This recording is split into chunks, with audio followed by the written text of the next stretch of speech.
Greetings everyone, please give a moment to make sure everything's set on up.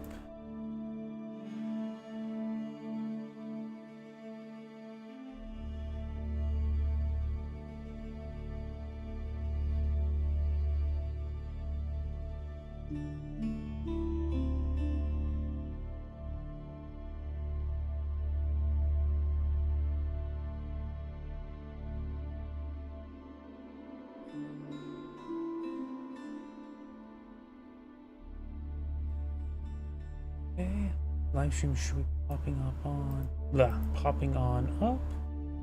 Looks like Rumble is going. YouTube is going. Twitch is going. Kick is going. And Twitter is going. Looks like everything's going on. Give me another moment to check my other computer.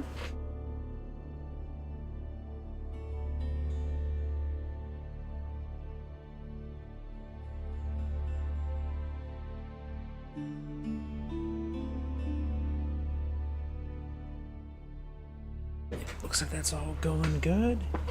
And let me activate the chat windows. Forgot to turn on the program for that.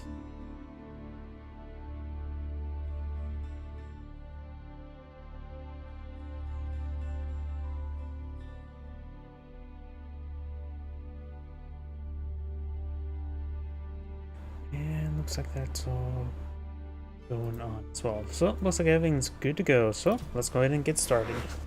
A decent replay. Start off the day with.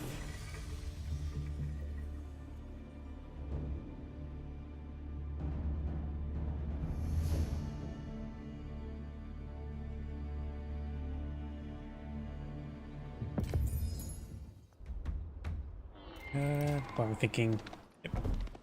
Greetings everyone, Android here for another Age of Empires 4 replay. Spawn top right side as the blue Japanese, got SAS. Spawn top bottom left side as the red Mullins, got L, Louis, LT. And something I'm immediately noticed is, looks like this first mining pit is along the forest, so you may have a bit of trouble building the housing. The scaffolding can what's the term? Override it? Wait a second. Oh, my mind's already broken. This is a small gold deposit as well.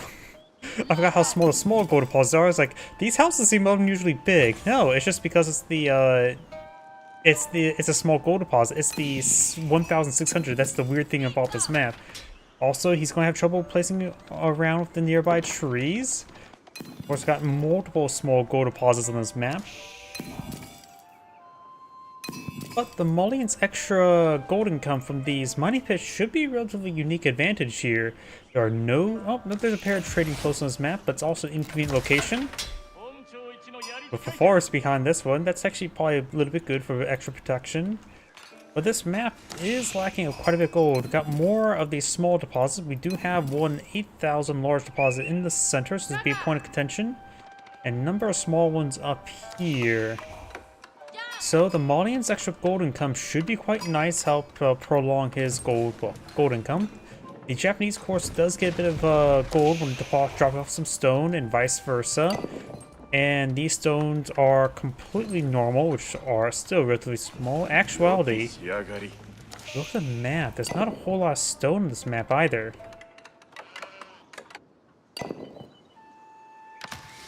This map does have a decent amount of food on it, but it is lacking both stone and gold. Now got the Koto Township revealed, so we're going to see some ninja, which are not very common. They do have bonus damage versus melee. The Mullions tend to go for a large number of Musfati warriors tend to be, so they should be pretty good against them. And usually if you see Koto Township, we're going to see some aggressive play by the Japanese player.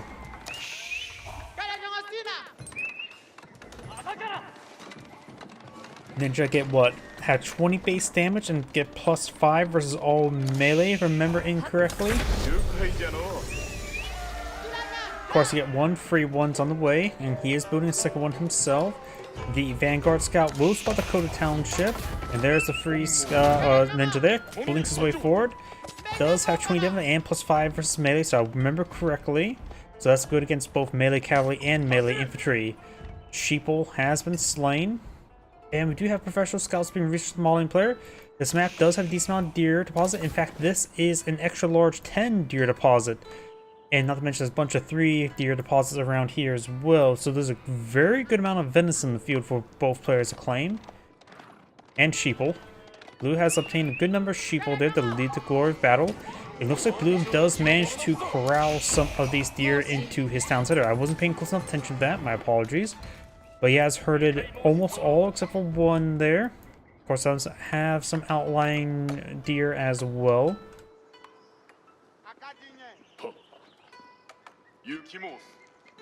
Yeah, in the beginning of the game, I don't know why, I had a really bad case of, I don't know, for optical illusion.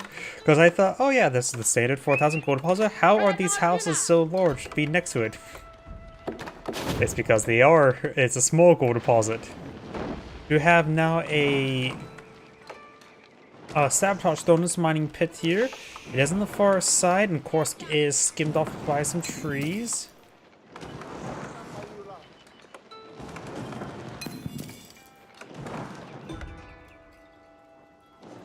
Now I got some venison we obtained. He only has 2 now soon to be 3 warrior scouts. Got some javelin throws here, which is not exactly a good idea versus shinobi. He probably wants to go for regular archers. These shinobi are light melee infantry, so they will receive some bonus damage there from the archers. Javelin throwers, of course, is a good journalist unit, offering high base damage, so it can punch through the higher armor of feudal age heavy infantry, such as the samurai. And we do have a fast castle by the Japanese player, going for floating gate. Which may, yep, it looks like it's going to eye for a mounted samurai. Go put the first Yoshiro in there, and maybe got to go for, what's we call it? What am I thinking? And then probably should put the rest of Yoshiro into various forges, since this map does lack a bit of gold.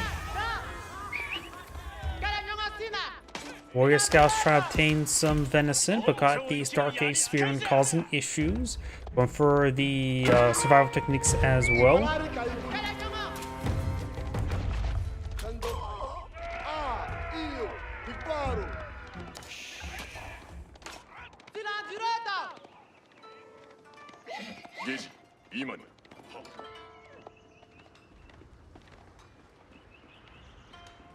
Javelin thrower moving around. Shinobi push forward. They could try blinking on top. Does sabotage this building. Has about 250 health. Sabotage does 200 damage, so it needs a little bit more damage there, but you'll probably set a blaze afterwards, which will probably finish it off. So you may have him down to mathematical numbers. Blue Scout is shanking the Warrior Scout, while the Warrior Scout will win the fight. Of course, if he doesn't fight back, he will lose. Shinobi moving around. We do have the age up for the Japanese player. Has 1 Bannerman deployed on the field. At least it is the Yuma Bannerman, the mounted Bannerman. And looks like this was trying to repair it on up. Looks like this thing did not get set ablaze. And Blue has a large number of idle villagers there, which he should have fixed. The small gold deposits don't last too long, hence the term small gold deposit. Got some mounted samurai and Yuma Bannerman there. Mon player is pretty close to aging up. He could go for either age up. Both of the age up options right now for the Malians are quite nice.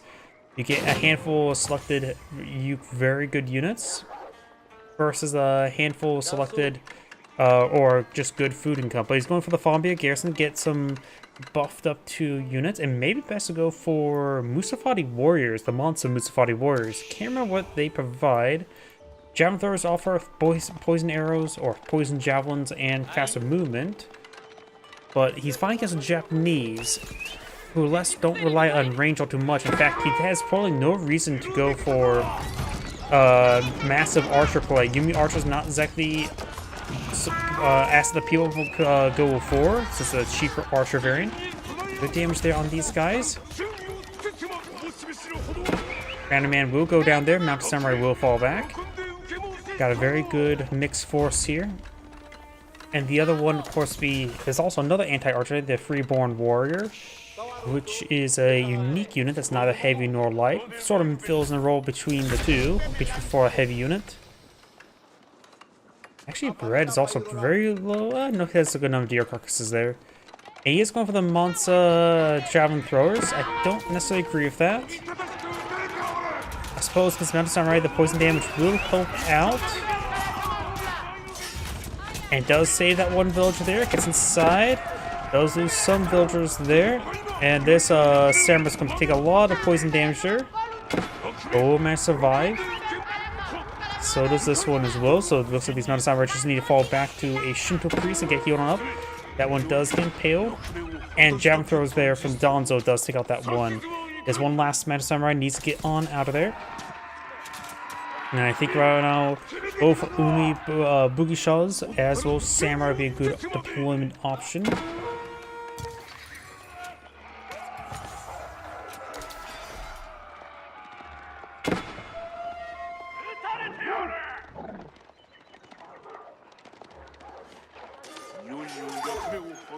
Let's go for some Oni Bugishas. We got a Shinto Priest grab a relic.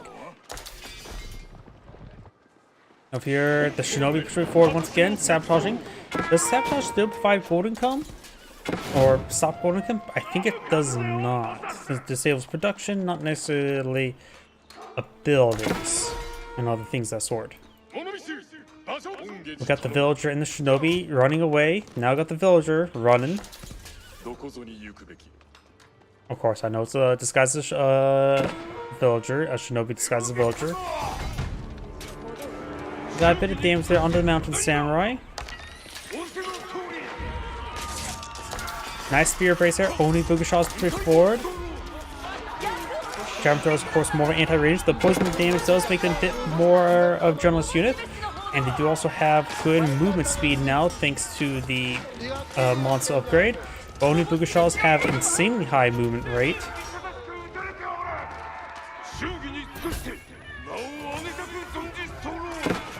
Imam there goes for Wolbo. Blue needs to fall back. We'll take a bit of free damage there from Donzo and from Javelin Throws. Ooh, and donated a Mounted Samurai to his opponent. This Mounted Samurai should be pretty useful right now. Oni Bugishas are a high rate of fire unit, so armor will be particularly useful against them.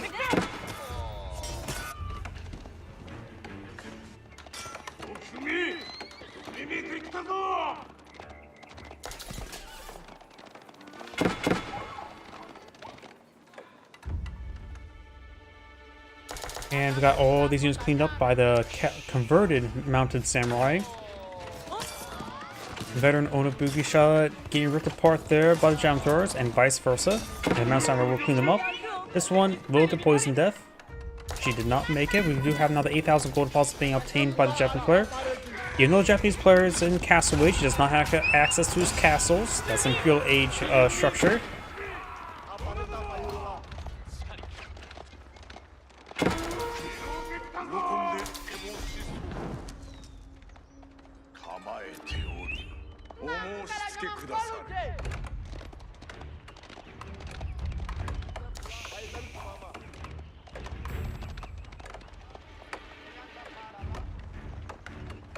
Oh, looks like deleted one of the mining pits there, or housing the mining camp up and going.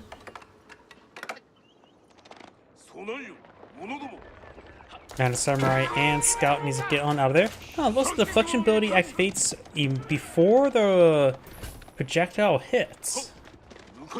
Interesting.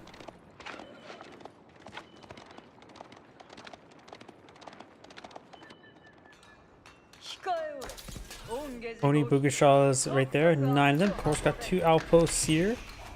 One upgraded with a fortified outpost and a spring gold. The other one's currently being upgraded to be fortified. Has 15 villages region, so may need to get a 3rd outpost. It's 8,000 gold deposits. Quite a good idea to put a bit more investment there.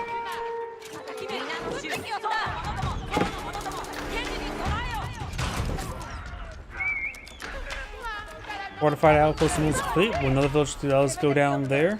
Right now, blue's killed off 6 villagers. Red's only killed off 3.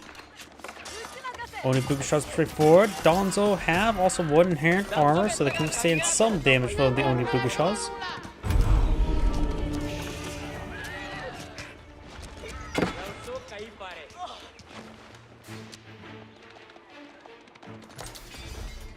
These forces are now falling on back. Only Bugashar is trying to find these villagers.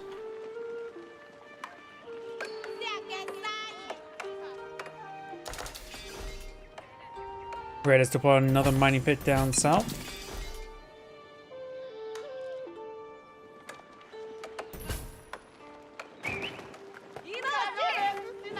More melee armor for the Mulling player, which makes sense. He's fighting against the Japanese. And primarily with the Oni Bugashars, which he has gotten a significant amount of them. Plus, it's always quite nice to have more armor for the armor. This house has been set ablaze. Oni Bugashars push right forward.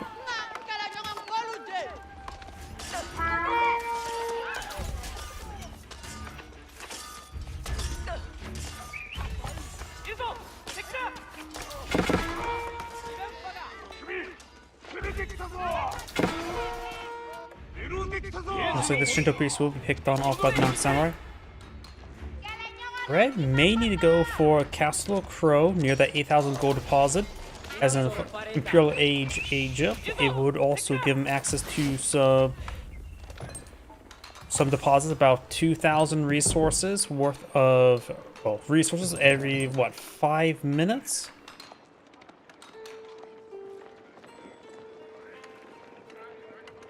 So maybe a good idea to go for Castle the Crow when possible. We do have a number of blacksmiths here. Oni Bugashar is pushing forward with a 2 Kapitana Bannerman. So got a mounted Bannerman over here. Doing some damage. I think these Oni Bugashars need to rotate around back. 2 outposts here. Got about 8 villages in the region.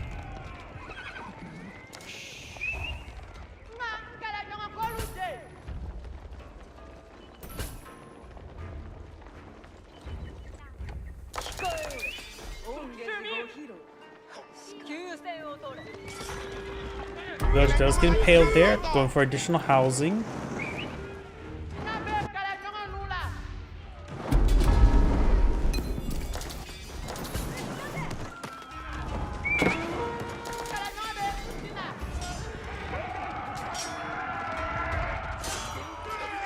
So got that unit there. Part of the mining pit providing 108 gold. And got Oni Bugashar now trying to torch down this mining pit. This warrior scout is being pursued a little bit there, and more Oni Bugashars pushing along the flank and will be picked on off. Japanese player does have a decent villager advantage, as cut off 12 villagers versus red just killing off 3. And looks like blue has obtained one of the sacred sites, the southern sacred site. Red has obtained the northern sacred site. I see a red dot up there, that's just the Imam. Donzo gains good damage there onto these Mounted Samurai. Jam throw there, picks off another one, leaving one up. Looks like they're going to stand. They were being passed all the back home, so they will be picked on off. Does lose a decent amount of force there. Oni Bugashar trying to rotate around to deal with these Donzo.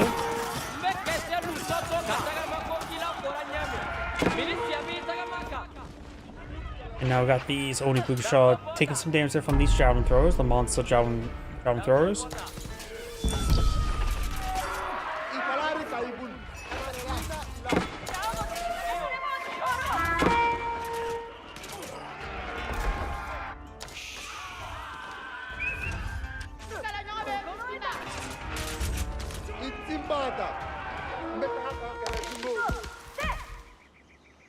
There's a Shinto priest mining the pit mine.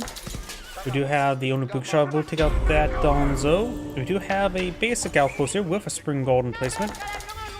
And this excited has some captured by blue. Red is the captured southern sacred site. And now we have these mounted samurais rotating around. Paul just trying to find some villagers. Of course, there's no scout to scout for them.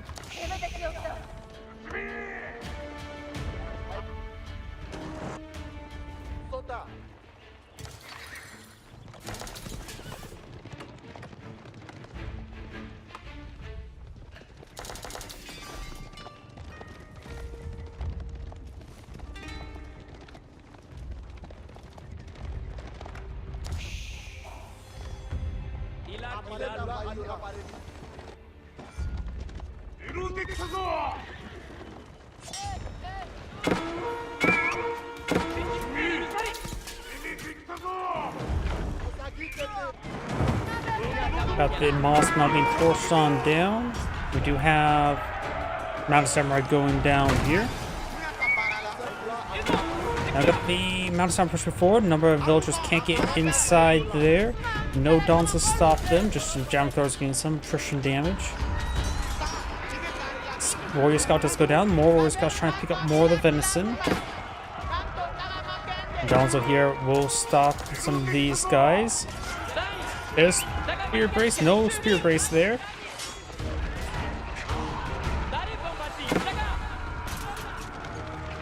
Red right now has an army 63. Blue has an army of 50. Red has a significantly higher value as well.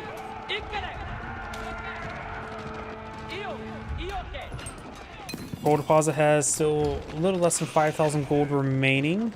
Mon player is almost ready for an age up. Japanese players have enough gold for age up, just need a lot more food. Looks like he's starting to run out of food on the side of the map. Or he has some food. He does have all level 3 wheelbarrow as well.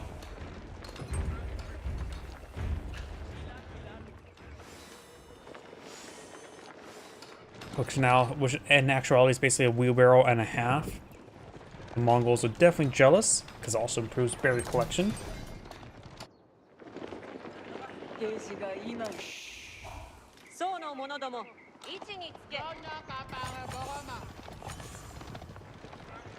Large number of researches completed by the Japanese player.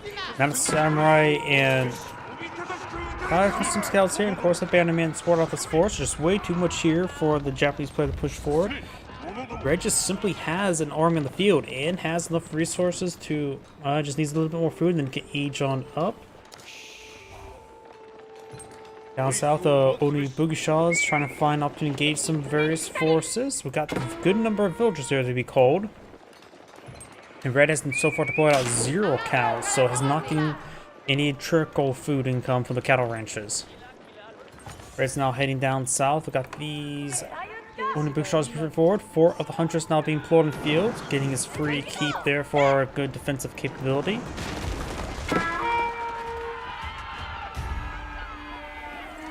Higashima Gunsmith now being deployed in the field will get access to free gunpowder units. Some free or Balquins, I think it will be the really good option right now. The hand Cannoneers and the Otsu won't be half bad either.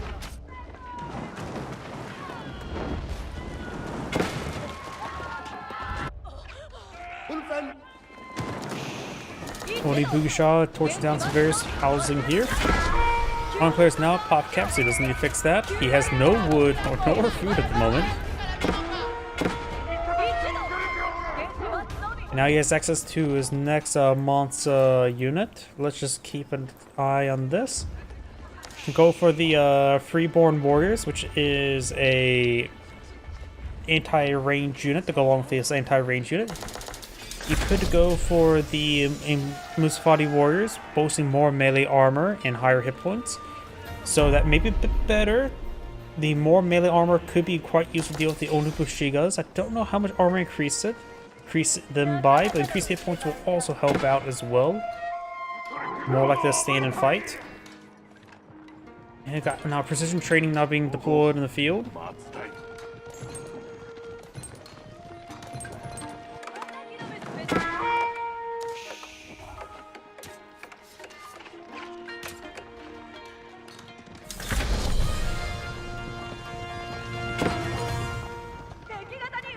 Howdy.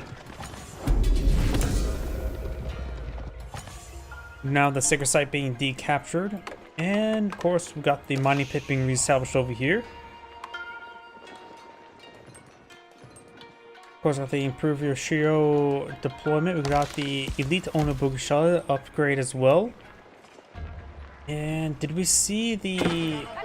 No, has not selected the next deployment for the Fombia garrison.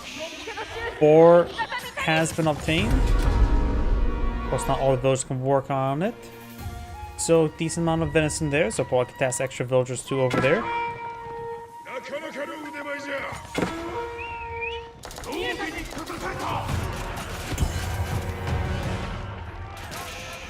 Does take out some of these elite mounted samurai, getting ripped apart there with good focus fire.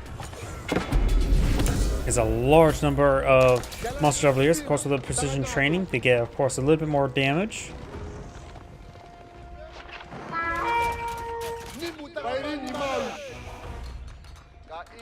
Javelier still has more villagers.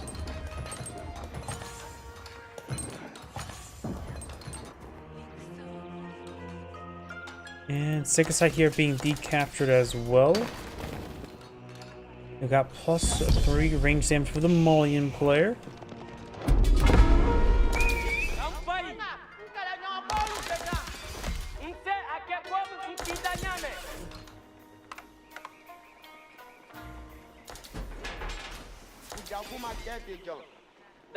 We now have a Bombard. I think that's for free deployment from Tengashima Gunsmith. Trying to get some siege weapons.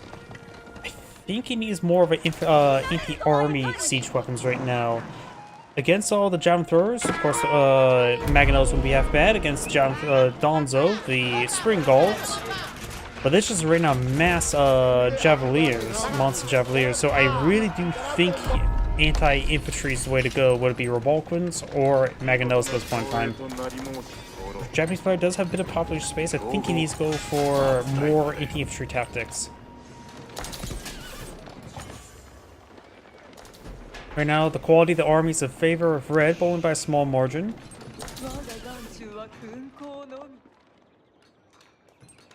Veteran Donzo not being upgraded to Elite Donzo, nor do they have any melee upgrades at the moment. Right now, these Onobugi shells are at 16 damage with the Aura and the Odo tactics. Not enough swords there for the villagers, but does have some good fire support. Does have a cannon placement there. Now Blue's trying to make his advance. Bombars up to some damage there, but getting repaired by a single villager is probably adequate enough. Donzo pushing forward. Javelin Thrower just being stepped away. Blue has a definitely more mobile force. Onobushi does have really good mobility. Mountain Samurai, of course, has standard heavy cavalry movement speed. But Red's doing a great job microing there. The extra speed of the monster Javeliers is being very useful right now. Got 4 of the Hunters now firing away. Does have poison arrows, even though there's no notification here. I think it should have a notification saying it does fire poison arrows.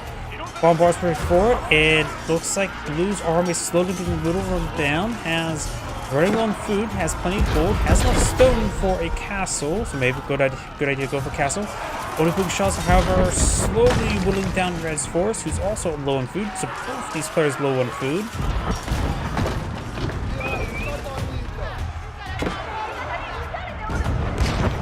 Four of the Hunters now being ripped apart. Red's army still trying to step away. 4 of the Hunters has been picked off with Bombards, and Red does back the game now. As Angrade saying, thank you for watching, and on to the next replay.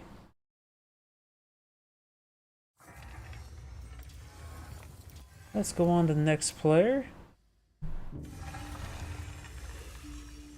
I'm not sure if I can copy and paste this name, or I can search it. I can. Probably the other one.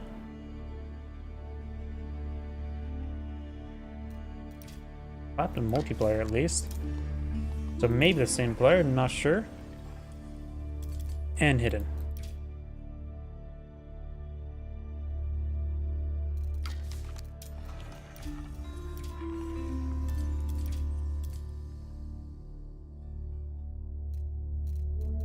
Got some replays here. Let's see anything from this week. We could do this one. Let's see if there's anything a bit better. Try to avoid the customs, but it looks like they're on Dry Arabia. So it's safe enough to peruse them. Here we go, we can do this one. Let's just see if it's anything slightly better from this week. Nope.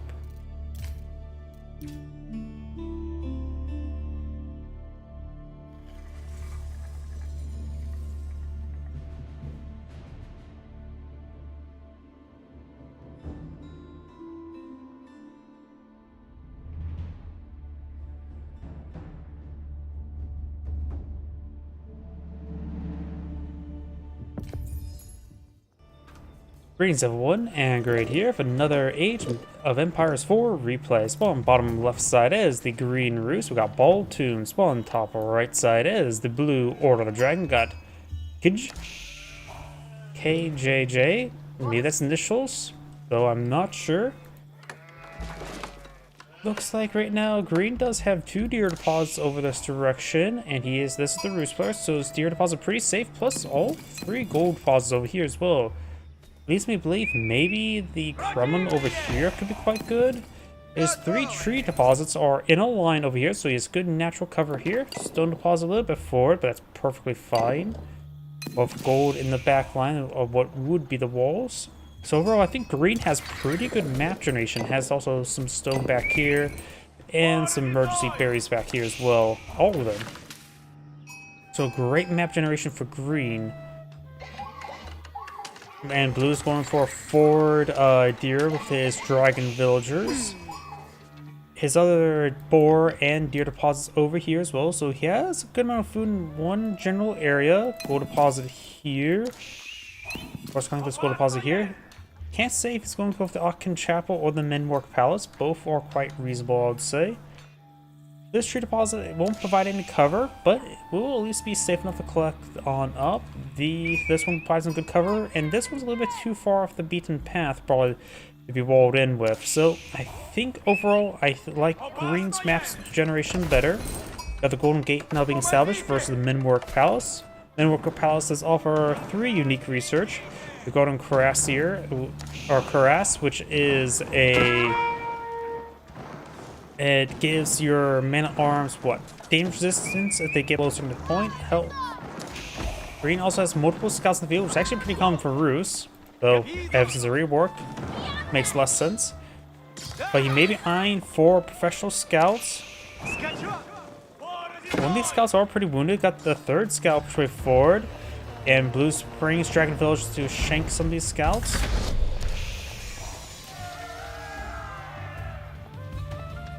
If he's going to go for professional scouts, probably just eye for this set of deer deposit at the moment. Green's now H on up. Has, I think, enough gold. Yep, does have enough resources there. Oh yeah, it costs wood rather than food for professional scouts. I don't know why I thought it cost food. Every Age of Empires game is always a little bit different how they do with upgrades. I think Age of Mythology sort of does it best, where the upgrade for, say, wood collection costs food and gold, it costs the other 2 resources. Or was that Age of Empires 3? I think both of them did that. Well, Age of Empires 4 takes more inspiration from Age of Empires 2, which basically all the upgrades cost some amount of gold. Barring certain designated upgrades. Age of Empires 4 is supposed to be more of a modern version of Age of Empires 2, and overall I think it does a lot of things better than Age of Empires 2, particularly how trash units work in the game. You now have Menwerk Palace now deployed in the field. Other upgrades is Zornhal, which gives his halberdiers a bleed effect, which does not stack last time I remember, and last time I checked. You got Balkan Bolts, which gives crossbowmen plus 20% damage against siege units. Which probably is actually a bit more useful now, since it does provide, since siege weapons do have percentage damage resistance rather than X amount of damage resistance. Because beforehand, I remember when grabs some venison and starts to run away with it. Can't say how much is left on them. They're not fully there. They're partially butchered. We've got many scouts in the field. Got now a wooden fortress here, which will provide lumber preservation to get increased wood drop off, as well as provide some extra more village storage in this region. Wooden fortresses are not too terribly more expensive. Yeah, 175 wood as opposed to 150 wood. So for extra 25 wood, you effectively get a fortified outpost without spending any stone. Nor do you get any fire armor, which I think is a perfectly fine trade-off for the Rus player.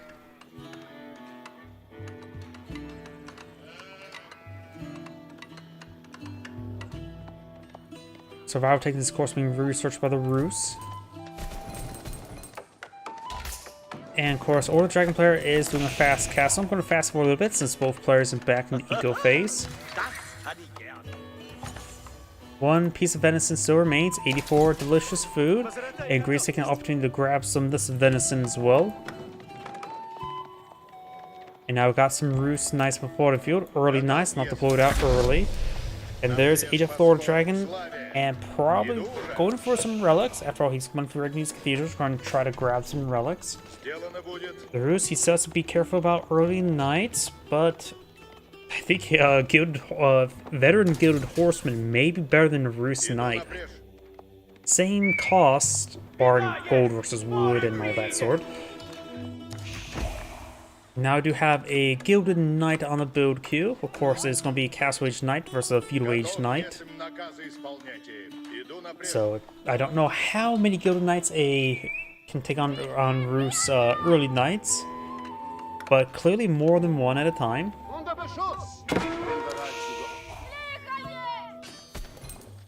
Blue Scout's trying to shank up the Green Scout.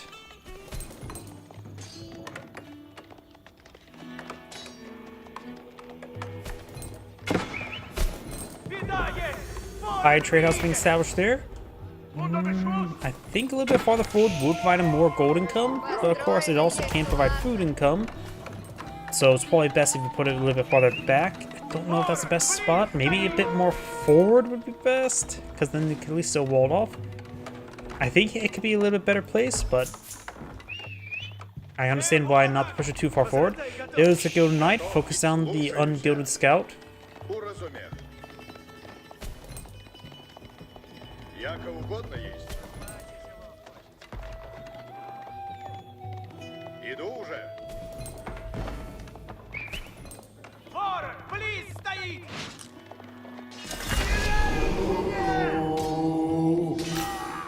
Harlot does get stabbed. Gilded Knight push way forward. It has 4 range armor. These arrows are going to do 6 damage. So 2 damage per arrow. Scout doing 1 damage. Does impale some of the villagers. Gets good fall swipe there. Finish off one of the villager. Gilded Knight takes out another villager there. Could start trying to fall back. It is very expensive at costing 480 resources. Does go down. Another Gilded Knight there. The Roost part going for Horse Archers. I like Horse Archers and all. They are 12 damage. They do have crossbow. They have effectively crossbowman health, crossbowman attack speed, and old crossbowman base damage without any bonus damage. Crossbowman bonus damage. And they also do cause the same as crossbow as well, barring wood versus gold. Believe it or not, Horse Archers and crossbowmen are highly similar, just in the previous patch. Prelate does get stabbed to death once again. The Roost is going straight full Horse Archers. I think with the amount. There's only 2 Gilded Knights in the field. Of course, it's our Castle Vision, so his no knight will go down. I don't know if Horse Archers are going to be a good call if your opponent's pulling out more Gilded Knights. Blue should probably eye for some Gilded Horsemen.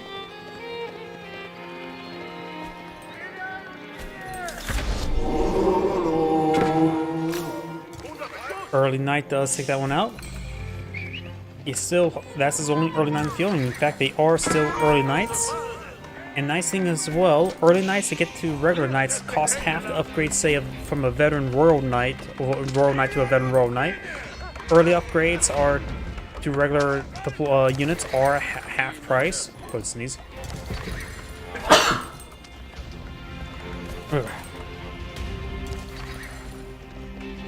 And now we do have a Warrior Monk being employed in the field.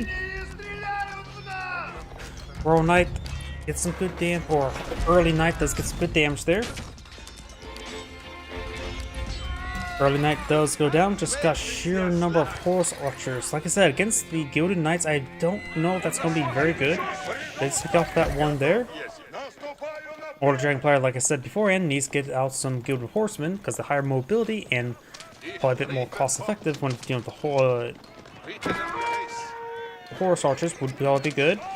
But Horse Archers do also have pretty good reduced wind up time, so it doesn't take too long for them to fire off a volley. Didn't fire off a shot there. Did not fire off a shot there.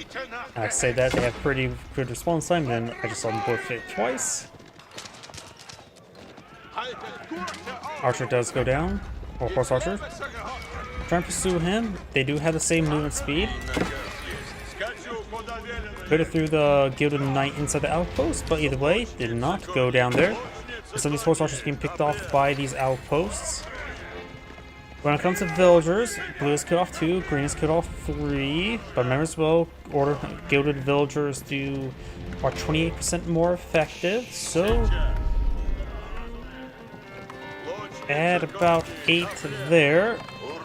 And so they're both at the same economy.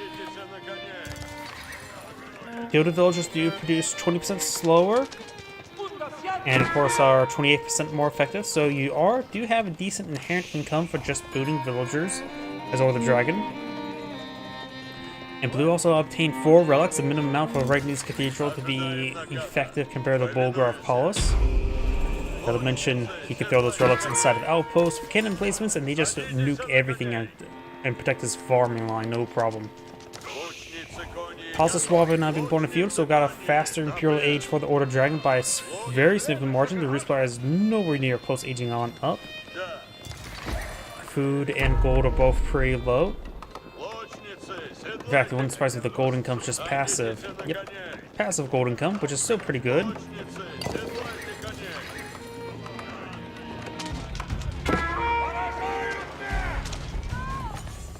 Takes us some more villagers, very nice. This is where the horse archers are pretty good. They're pretty good at picking off villagers, like most cavalry archers.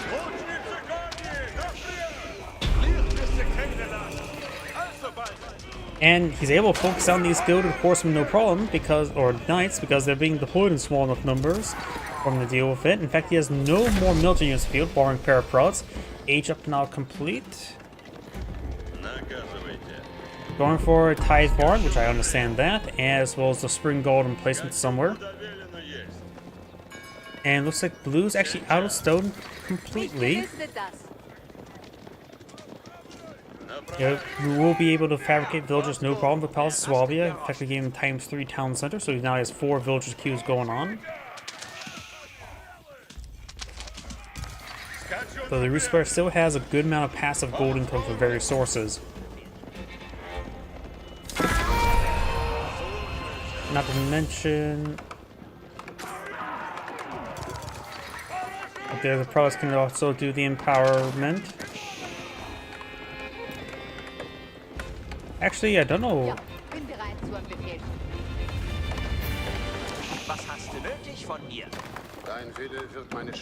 Pros don't have the empower ability. Oh, they do have a heal. Wait, do they empower while healing? I thought the empowerment was only for regular Holy Roman Empire.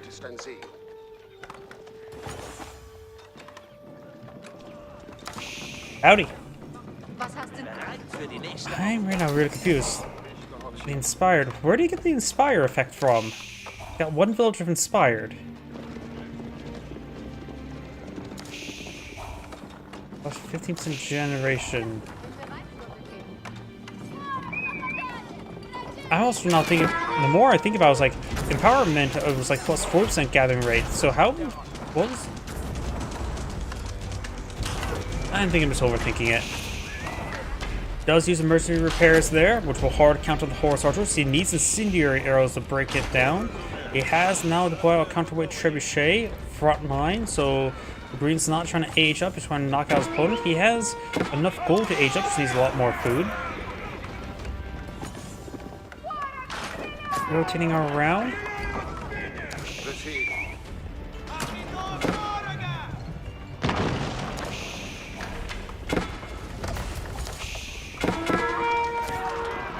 Villagers getting picked on off now, gains some great damage there. I guess these pros still can empower units. I guess it's some sort of upgrade. I always forget about Order of the Dragon. My apologies. I always thought the empowerment was always what's called Holy Roman Empire rather than Order of the Dragon. upgrade I just completely forgot about. We do, of course, now these, this single horse archer firing against these villagers, getting some damage there. Too many moving parts. I can't remember everything. My apologies. We do now have the mercenary repairs there, which will top off the health of the outpost. And do got Boreas Fortitude now being researched, improving the health of all of his horse archers by 25.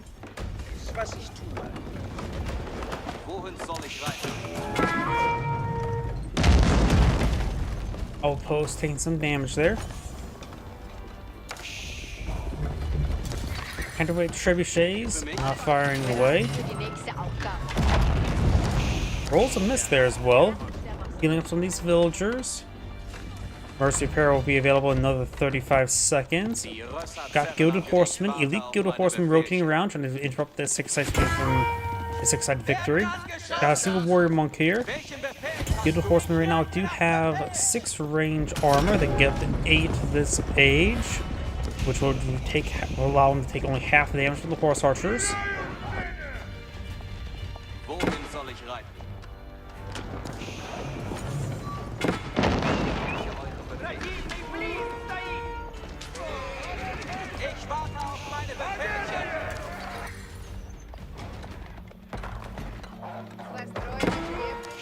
There may be a wall segment that still needs to be built there. Nope, does manage to get that small little wall segment there. Wolf will go down. And Green's continues to siege down this region. Does take out the outpost there. Got a Culverin now deployed in the field. And overall, I think Mass Gilded Horseman would be a good option for the Dragon player. There's not too many military units in the field.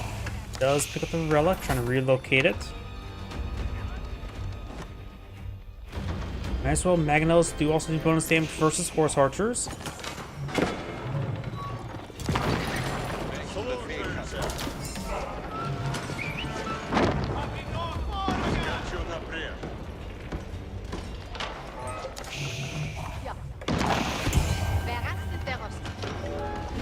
This one could. Nope, Mercy Repairs on cooldown. Trebuchet did roll a miss there. Pick up the relic, didn't even bother to let it go down there. Gilded Horseman will be picked off there. 6 site being decaptured now.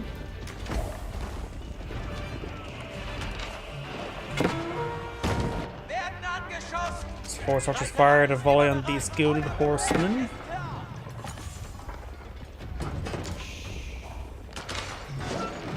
Right now, the Rispar does that army of 82 horse archers.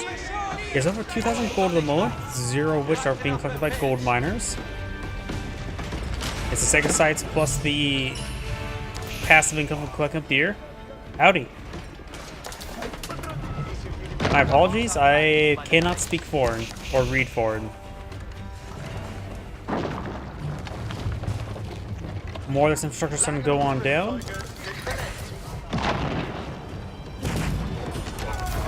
Horse archer does take a bit of damage there. Menwork Palace now going for the military academy. Now do have a high armory being established somewhere. I'm not sure where there's the high armory. It would provide cost reduction of nearby siege workshops.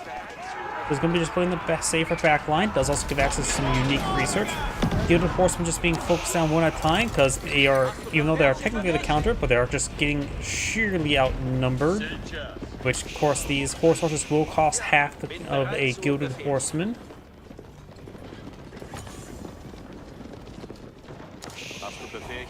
Does have 8 range armor. Right now they do 20 damage plus 20 for strength, so they will do 40 damage per strike.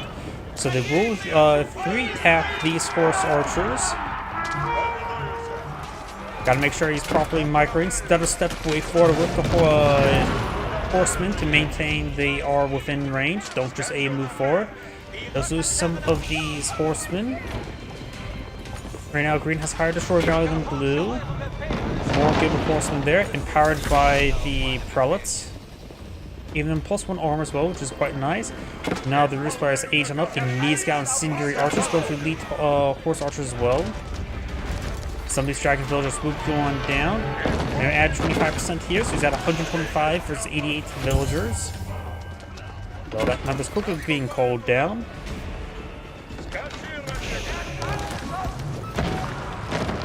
Allied infrastructure is starting to go on down, reducing the maximum population available for blue, but doesn't absolutely need at this exact moment. Got a keep here. Looks like some of these good enforcement did get some damage on those villagers. Now the trebuchet is going to be maybe picked off by these guild enforcement. Easy pickings. Push way forward. Mangonels creeping way forward. Do now have the mounted training here, which passively increase the range of these mounted horse archers by 1 up to 5.5. The horse archers now there, and horseman gallops activated there. It will increase the movement speed, as will increase their maximum range by 2. And effectively increasing the maximum range up to 7.5, which is greater than even long bowman range. And with silk bowstring, they can also get additional 1 or 0.5 total range if we get the exact amount. And then at that point in time, they will outrange mangonels.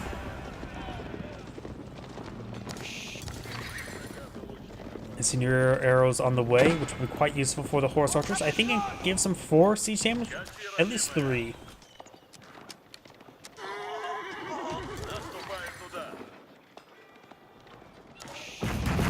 Cannons bombarding the keep.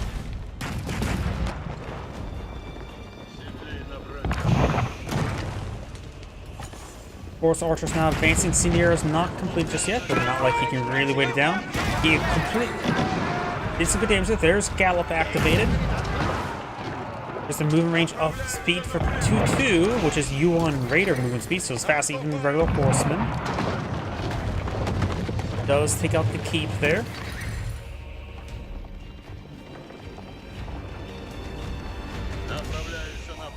Sacred Site victory available to Green in 1 minute 40 seconds.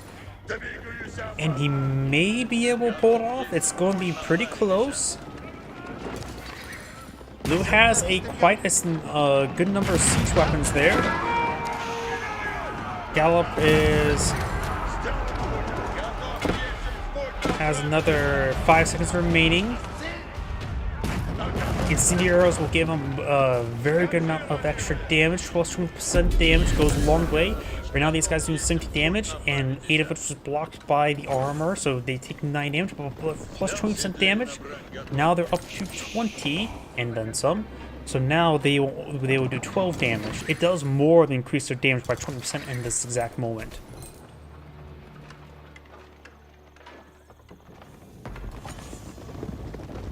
And now they could. Tech site will be forfeited. They do have only 3 siege damage. Even though they have some of the crossbowman stats, they don't get the crossbowman siege damage before. Villagers are pushing the way forward. There's a Gallop activated there. Good number of these villagers are going to be called off. A very good number did. Right now, Green's cut off 31 villagers. Of course, Blue still has plus 25% effective plus 20% more effective villagers, so he's basically 150 villagers versus 100.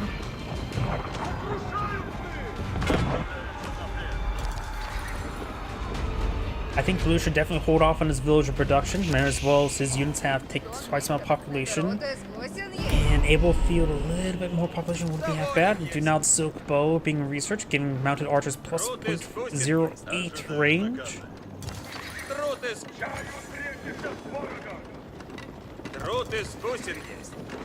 Mounted archers pushing the way forward, a very good line of them. And we've got some roofs, gilded horse or normal horsemen push way forward, elite horsemen. And a good number of these villagers are being called. Blue needs to go inside the keep. Lost a fair number of them there. So far, Green's now called off 50 villagers, and now he's down to 108 or 109 villagers. Of course, it still is in favor of Blue, but Green does have a decent amount of passive gold income as well. High Trade House right now is providing 170 itself, and the Rooster is still on 0 villager gold income, so he has 3 gold deposits completely unspoiled. Has he picked... I don't think he's actually had a single miner mining this entire game. I think it's all been passive gold. Not to mention the high trade of the Golden Gate. I legitimately think the Roost player has not touched a single touched gold once. He has 4 gold deposits from the Sphere of Influence, all of them 100% full. He has not mined a single nugget of gold. That's what I'm looking for. And before he does, he should max out the gold mining research, because the last one provides gold drop-off, not increased mining collection rate, which will make all of his gold last even longer. Blue, on the other hand, does have 4 relics with Regnese Cathedral, gets some great amount of gold income, 9 village gold income at 150. So his passive, I think right now Blue's passive gold income is greater than Roost's passive gold income. Also, that's a little bit more than 9. There you go, it's up to 14 now. Roost player's not going for biology, very nice. And when he starts collecting gold, I think we could see the incredibly powerful Pole Axe Knights available to Roost, rather than going for Schultzy. The Roost has some of the best Knights in the game, believe it or not, with the Pole Axe, giving them just straight up +4 damage. The problem is, when it comes to Roost's deployment, Schultzy, their gunpowder unit, just costs 25% less, which means they're just generally more cost-effective. It's easier to mass them. But with biology being researched, it could incentivize him to go towards the knight play. And particularly, his knights should be spared to the Guild of Horsemen in 1v1 combat.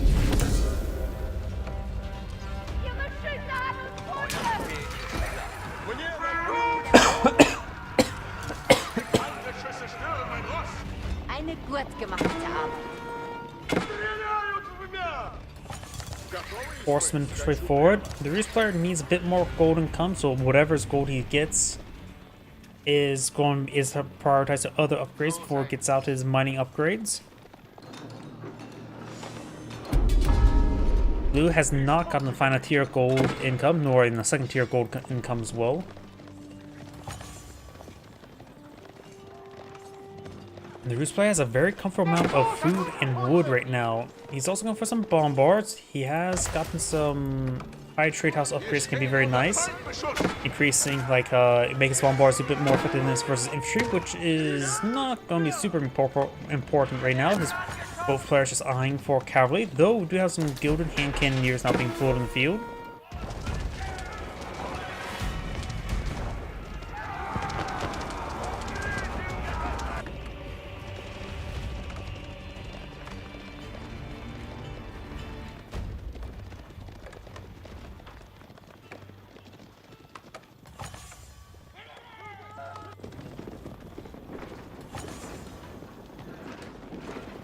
Siege works and shaft mining now being researched. Here comes Guild of Horsemen. Takes out that unit there. They're now able to outrange Mangonels at 8.25, which is slightly higher than 8. And now we got the pole axes, so he is going to be eyeing for Roost Knights.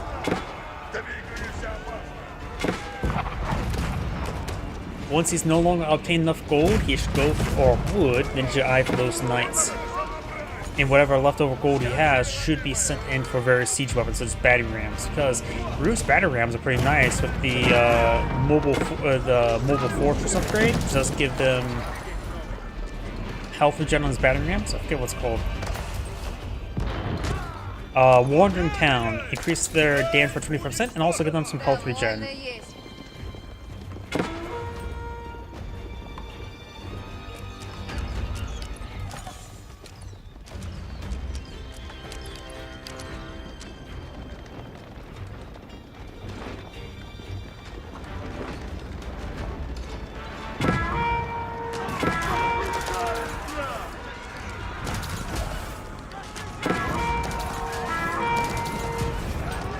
Now the Roost Knights push forward, rips apart the Mangonel. Mangonel does go down. Colvern does get picked off there.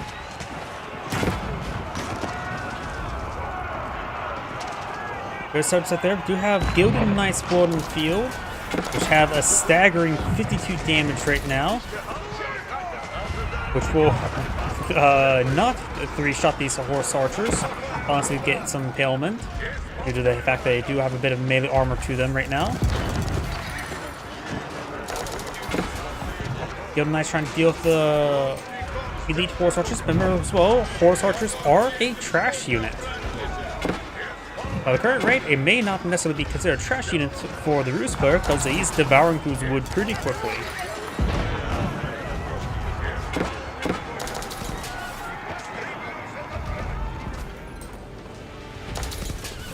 The Rus player is starting to collect this golden income. He has not gotten the additional mining up or any additional mining upgrades. As like I've been harping on before, I don't think I need to explain any further. But now he's going to start eyeing for the knight production. Does have 14 elite knights, going for more bombards. Dragon Cannoneers do have 4.5 tower range. Horse archers have right now 6.25 inherent range. It will outrange these Gilded Cannoneers, and it can severely outrange them with Gallop. Excuse me.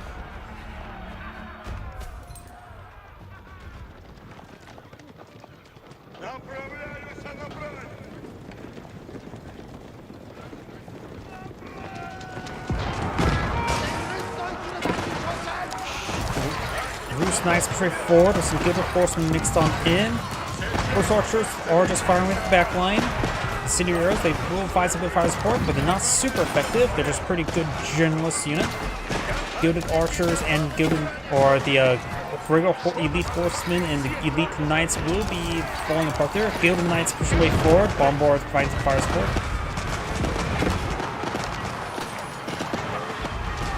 More Rus Knights being pulled in the field.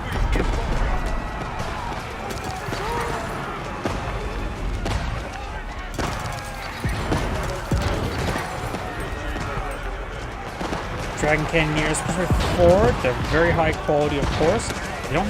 They do have 17 gunpowder, thus increasing the mobility after making a shot.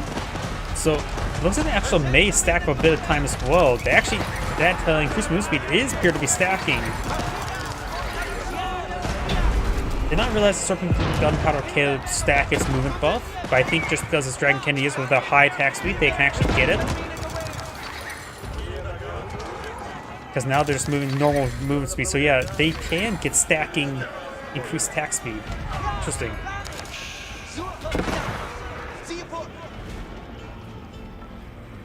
We do now have some Gilded Archers being poured in the field, but they're not even veteran at the moment. And we've got now the adjustable crossbar, so it looks like eyeing for some advanced Mangonel deployment. You can get instant setup and tear down upgrade there, or at least speeds it up. It says is instant, but I'm never sure if it's actually instant. And if Mangonels are deployed around this, they do get a bit of cost reduction as well. So he's going to have access to cheap Mangonels. Good number of Rus horsemen there. Not too many Gilded Knights or Rus Knights on the field. Mangonels trying to creep their way forward with the ranged forces. It's a very good hit there. Adjustable crossbar is now complete, so they will get 33% increased damage. They have projectile and of course more AoE. And AoE is of course short for Age of Empires.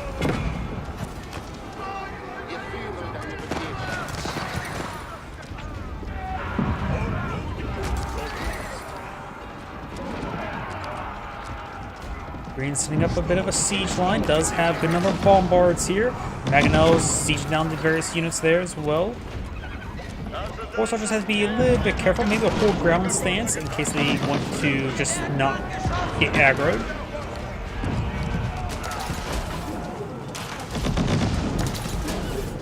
Mangonels do offer a bit of a soft counter to structures, providing plus 30 versus buildings. And with the extra projectile as well, they'll do approximately 160 damage per volley against keeps, making it a decent soft counter to buildings. If you feel like you need a soft something to hit multiple targets, such as buildings, Mangonels are very good at that, and that is a pretty good cleave versus the Dragon Cannoneers. Gilded Horsemen now in range.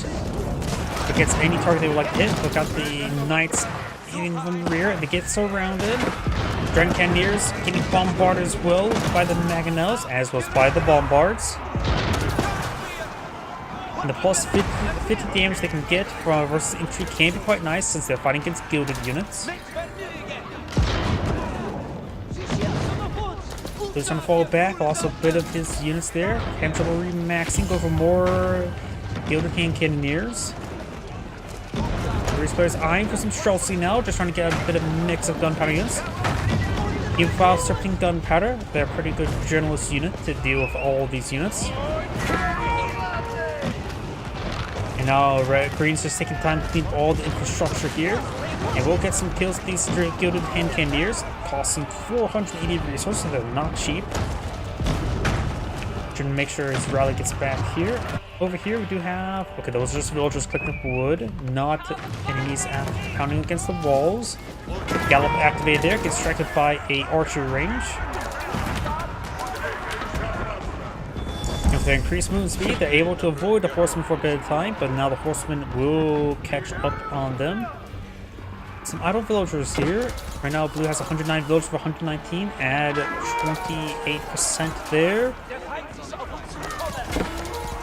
So roughly 130 right now. Actually greater than 130. My offhand math is just going to be incorrect.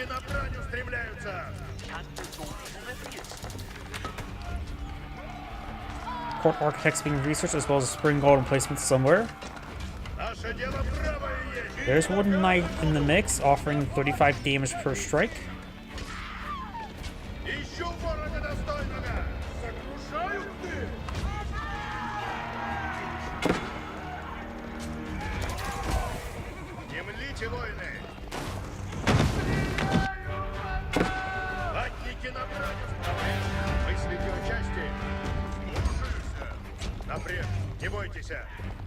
The horsemen will just simply pick off all those units.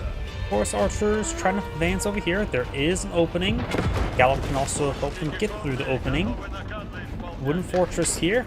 Paul needs to go for castle watch.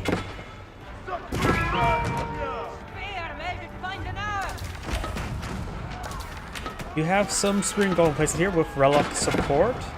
Not as good as a bombard placement, but they're still pretty effective. Blue's now down to 93 villagers. Add 20% to them. Effectively putting them around not 120 at this point in time. And that number's ever so decreasing as well. Great raids there by Green. Killed off 105 gilded villagers. 113.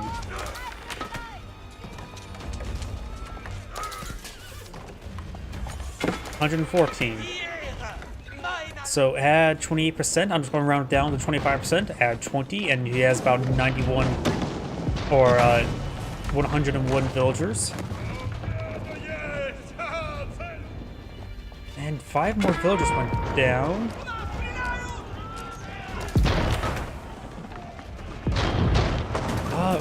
Wait, are more villagers going down? Is he deleting villagers? Oh, that had to be delete order. Looks like Blue's going to go for an all-in.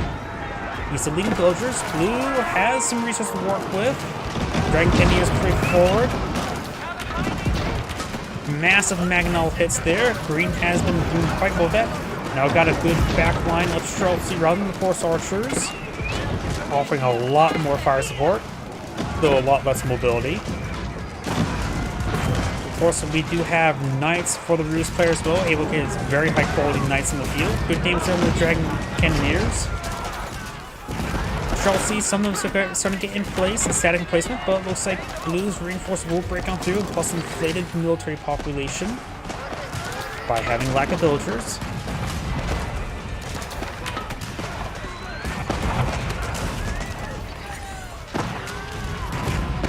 Streltsy here in good numbers. Got to give more elite horsemen being put in the field. Green is a bit low on gold, still has 2 unspoiled gold deposits in his back line. So he has access to gold.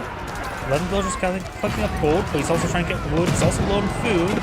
Roost player's not doing ultra low on resources. Could go for a defensive keep, help him stabilize the back line if he needs to. Of course, this can be a very hard tell that his opponent to lead off with good numbers of villagers to get increased military population in the field. When fighting against Order Dragons, I can never judge the fights, never judge the population of the army.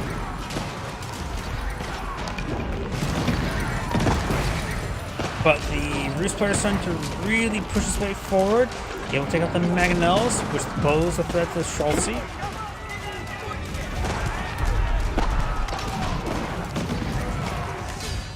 And Blue does back the game now. There's Angrade saying, "Thank you for watching," and on to the next replay. Before I get started on the next replay, I do need to use the restroom. Please give me a moment. If you have a replay in mind, let me know.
My apologies, I am back. Yep, that was a good game. But hopefully I can find another. Try to at least eye for a minimum of 25 minutes. With ideally trying to find a bit more, of course. As long games are usually a very fun game. Shorter games are just usually just pretty much one-sided. Not familiar with this name. Don't really cast this one all too often. Usually I just try to go top down the leaderboards, try to find replays. Whoops. 21 minutes. 2 seconds, perfect. 16. 36. Let's keep an eye on this one. Gorge, bottom one. See anything's a little bit better.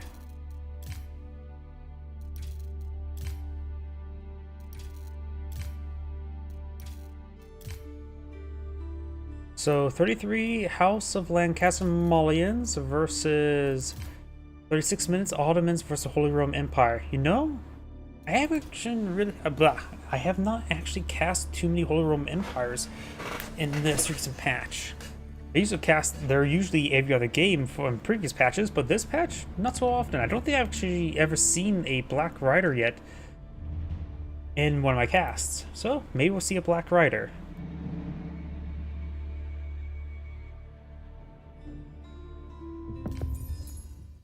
At least in Age of Empires 4. Plenty in Age of Empires 3. Greetings everyone, and great here for another Age of Empires 4 replay. Spawn on the bottom side as the blue Ottomans. We got a foreign name with 486. I have no idea what this is. There's also lowercase u. Versus the top right side as the magenta Holy Roman Empire. We got Revan. Because I see Revain. Probably not how you pronounce it. I can't pronounce any name. We do have now the military school being established there. Probably going for some early aggression of some spearmen. Though sometimes players like to herd their deer deposits forward or back to their town center. There's a decent deer deposit here. His other deer deposits way over here, and of course his boar is over here, but he is Ottomans, which means he's Islamic, so it's haram to eat it. Bottom right side, or just right side for magenta, he has both deer deposits over here, and he's Holy Roman Empire, so he can eat boar, which is next to the large gold deposit up here. small and small here, so there's going to be more gold towards the left. So I'm guessing Magenta may go for professional scouts and just expand upwards. But that's a very hazardous guess at this moment in time. Aachen Chapel next to the wooden gold. Maybe it's going to be Fast Fortress. Righty.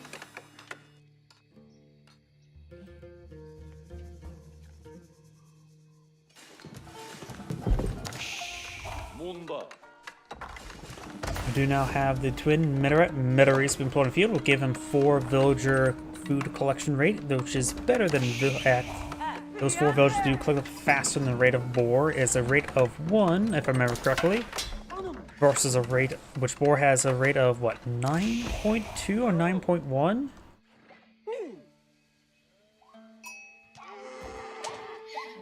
Magenta's taking time to kill off the local deer population. Not exactly sure why.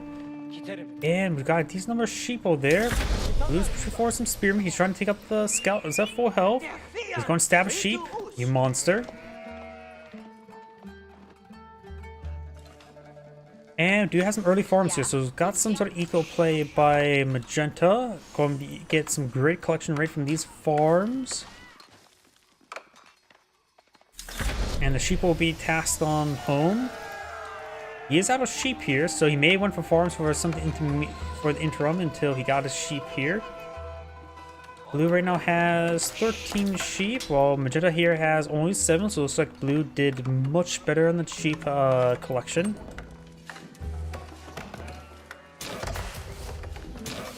Military school here, and going for a stable here. Military school is going for a Sipahi production. If it's 3 spearmen, he could probably just keep them near the gold deposit so they don't accidentally get picked off.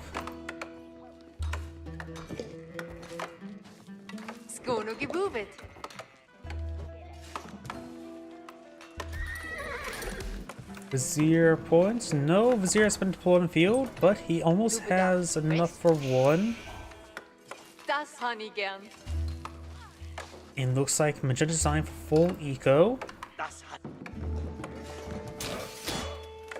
Blue's currently not mind deploying any military structures as well. I think both players are eyeing for a fast fortress, so let's just fast forward a little bit there. Oh, howdy, sorry, I just saw your YouTube comment. Good number of spearmen to protect the outpost being built. Got 6 villagers there, so 1 will draw the short straw if they get attacked. There's the Vizier point. Goes for the Antling Hills. Give him 10 more sheeple, as well as the plus 50% mining collection rate.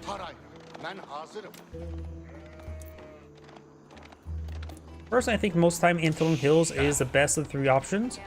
Though it's always quite nice to get field works, to get 2 imams, and immediately try to get out the craps of relics before as you age up.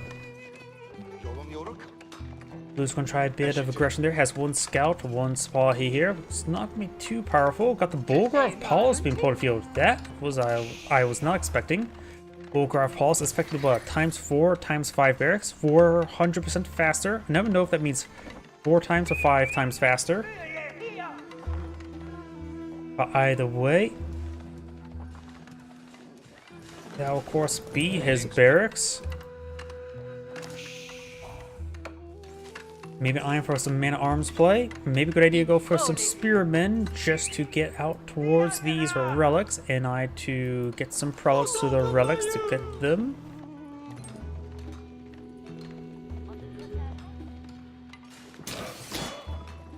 Looks like after the Sipahi, we'll go be eyeing for a Metter. Now got the Mahid Imperial Army now been pulled in the field to give him, of course, some free siege weapons. Which probably best to go for Spring Galds when he sees the Bulgar Paulus. And I always think that Spring Galds needs to be a bit of nerf at the Mahid Imperial Armory. I think they build too quickly here. It's like half the time as Maginot. I think it should be faster than Maginot, but I don't think it should be half the time. Probably increase it from like 6 seconds to 1:30, while Maginot's 2 minutes as a reference point. I don't know exact time. So here comes the Man-at-Arms. Right now, just early Man-at-Arms, not regular Man-at-Arms. Does spot the Man-at-Arms here. Of course, they do have the marching drill, increase the movement speed a little bit. Spy do move slower than the regular horsemen, but now got the regular man-at-arms now pulling fields, and a group of 6 now advancing.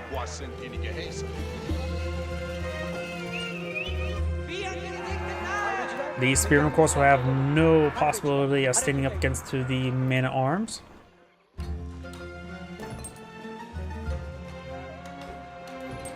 Let's see, not pulling back just yet. He knows they're coming.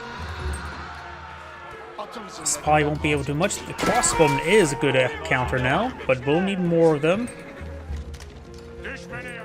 Right now, just 8 man-at-arms going for some Dark Age spearmen to help deal with this Spahi. Does have now Feudal Age spearmen. Spearmen trying to hold the line. Do have a lance on the field, which is a good option to be a good frontline unit that doesn't require any tucking. And no, it doesn't have any barracks on the field.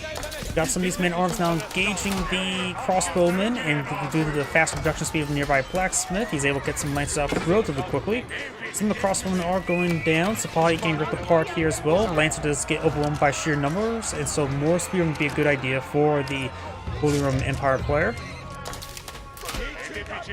He could also mix in some lance connects as well to help deal with the spearmen even more quickly, and the lance connects still are very effective versus armored targets as lancers. Another Vizier point now available. A lot of good options.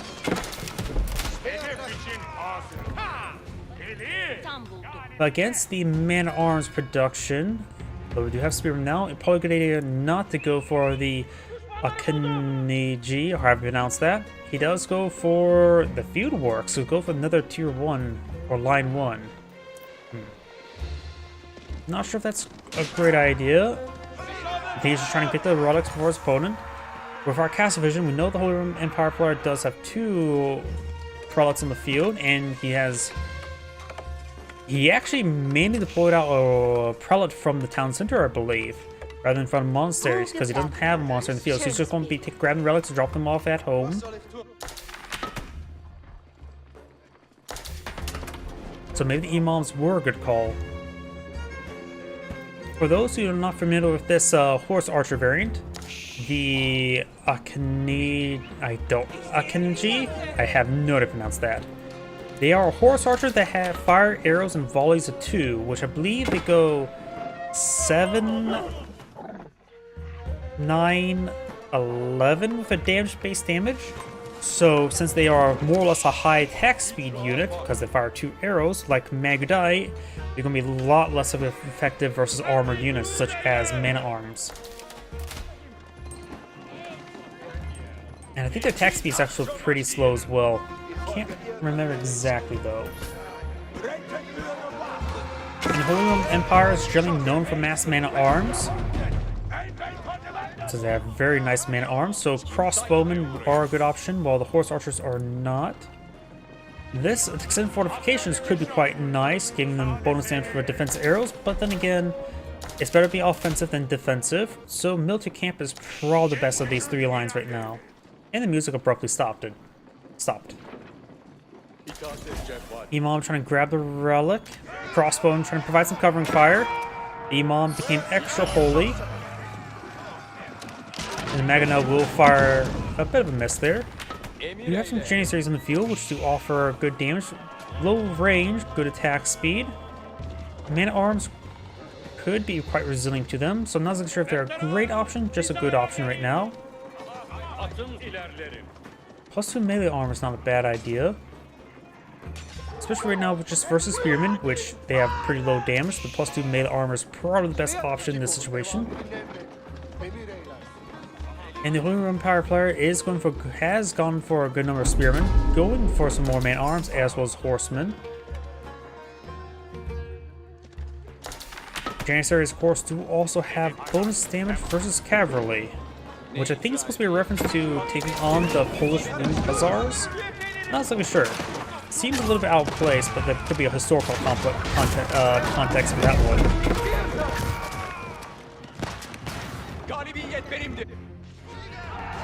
With their reduced range as well, it makes them a little less effective versus archers. So archers will still be a good counter to Janissaries, who are particularly good, I should say. Spearmen and man-at-arms trying to find some more villagers. There's only 5 hiding spots here, so it's not great for them. Towns are firing away. We'll lose some more villagers. Magenta's cut off 6, Blue's cut off 0. So Magenta does have a good villager advantage, plus has the Aachen Chapel, which is probably the best Age 2 landmark in the game. Veteran horsemen engaging these forces. Got a good number of lancers there, but a little bit outnumbered, and spearmen. Two-weighted weapons now being researched. Lancers getting ripped apart there. Right now, Magenta does have armor 27 versus armor 25. Blue, however, has a much higher quality army. They're just very spread out. There is some spring galls from the hidden Imperial Armory. Each one's taking approximately 1 minute, I believe, right now. So it just pumps out the spring galls.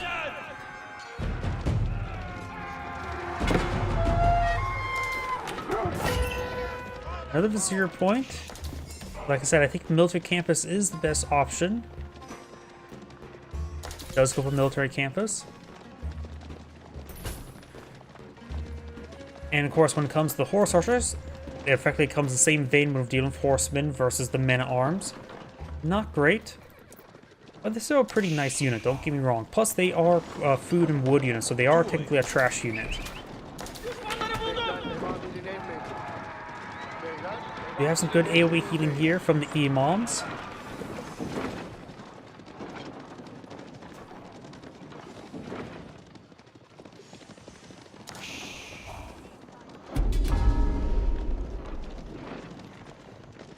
We do now have survival techniques now being researched.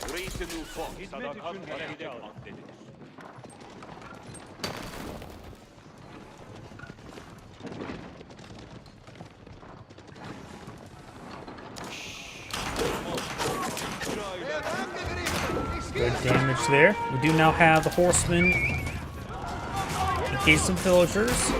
Lancers trying to stop the horsemen. Try to pick off that one last villager there. So it looks like the Holy Roman Empire player is getting a little bit out quality there. Does have some lance connects mixed on in.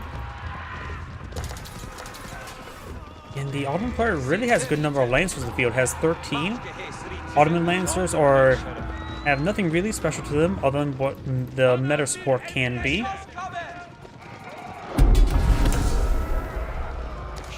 Six side being decaptured, six side being captured.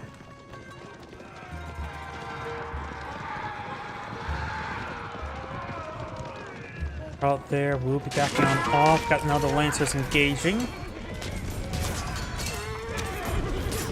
Good micro there by Blue, trying to get around the far side of the horsemen and fix them almost.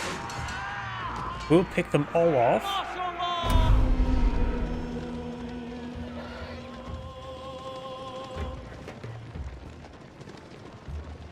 Got a good number of spearmen.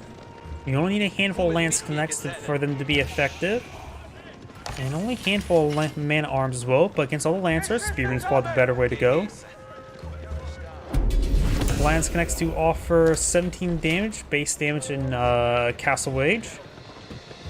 And they can get really empowered. I think you can get them up to like a total of like a 32 damage in Imperial Age.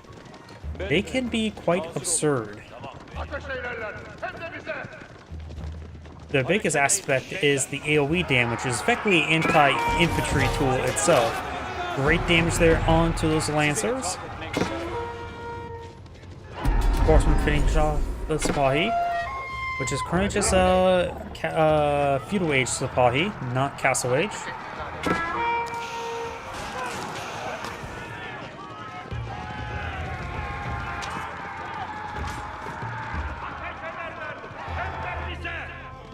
Lancers pushing over here, picks up some of these villagers. Some of these villagers are highly wounded.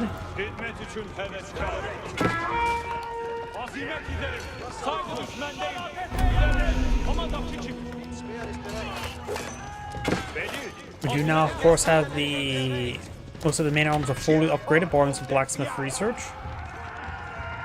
They are upgraded with the heavy weapons as well as two-handed weapons. Now they can do up to 21 damage in melee. They got the 22, the Sage.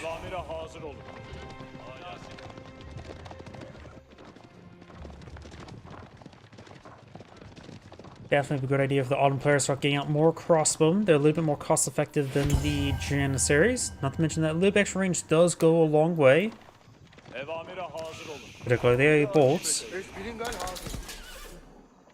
Second side being decaptured. Magenta has them all captured on up. Blue will stop that. Looks like all of them may be decaptured relatively soon.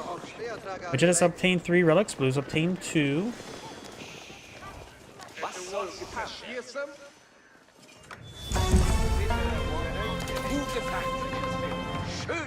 No upgrades in this outpost at the moment. Holy Roman Empire player has currently 0 stone. He may not even touched a stone deposit yet this game. Doesn't appear to be.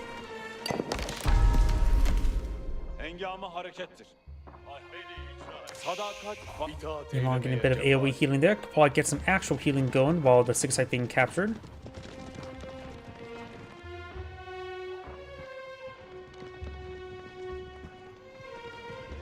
The Autumn player does have 8 Spring Gulls deployed on the field, which is very nice. He's going for a Dark Age Spearman as well, deploying out multiple Dark Age Spearmen. Central Second Side has been captured by Blue. Magenta will put the stop to that. Magenta right now has 105 military units in the field, though right now the quality is very similar because we got 43 plus the 19. Got to add those together. The Autumn player has a very high quality force. The Holy Roman Empire player does definitely have a number. Spring Gull's gonna have trouble versus the Horsemans. But Janissaries not so much, but you only have a small number of Janissaries, which may be just adequate enough. More Janissaries wouldn't be half bad in the situation. They of course be effective versus everything here. Crossbone of course be a bit more effective versus the Man-at-Arms, but actually probably not enough Man-at-Arms really warrant it.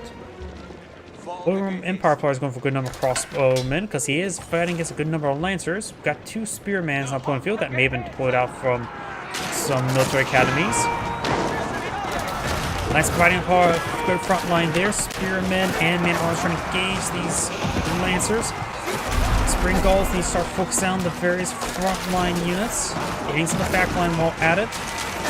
But I think overall Blue's going to get his force overwhelmed here.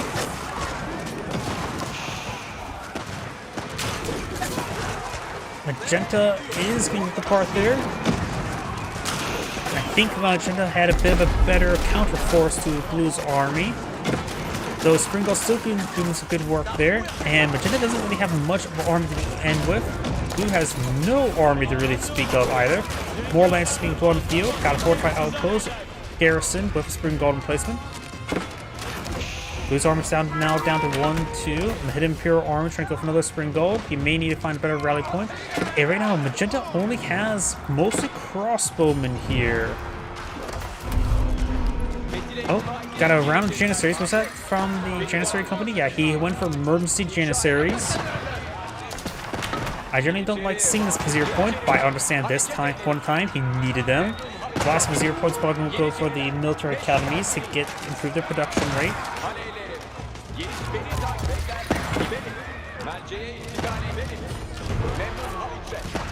Probably getting a good flank there on these various units. More reinforcements being summoned, including Janissaries and Spahi. More from Metter. Another Spring Gull in the field. Probably should have got on this side of the structure because it's a little bit too vulnerable there. Yeah, they will get picked off immediately. But yeah, his last Vizier point would like to go into the advanced academies. Magenta has held. And when it comes to our destroyed value, Magenta does have a higher destroyed value, but overall I think both sides lost the fight, as both sides lost their army.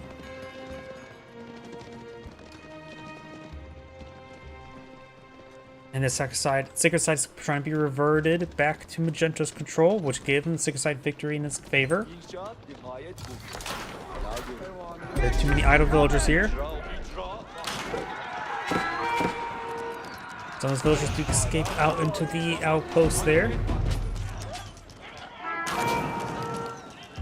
The Ottoman player is far from aging up. Magenta as well. There's going to be a Castle Age game. If they're close to age on up, seeing how slow or how both sides are eyeing for just aggression, the Apostles Wallbia may not be a great option. Maybe better go for the other El Spock Tower Palace, their version of the Keep. The Ottoman player could go for the Great Sea Fortress. Won't be too particularly. Won't provide a trader's additional armor that will buy it, but also would be a landmark keep and a map which tends to be very predictable where your opponents are going to attack from. Though the Istanbul Observatory wouldn't be half bad as well for the faster production speed, so I can see argument for both for the Ottoman player. But I think I'm more leaning towards the Great Sea Fortress just because he needs a powerful keep, which also automatically comes upgraded with the Great Bombardment placement.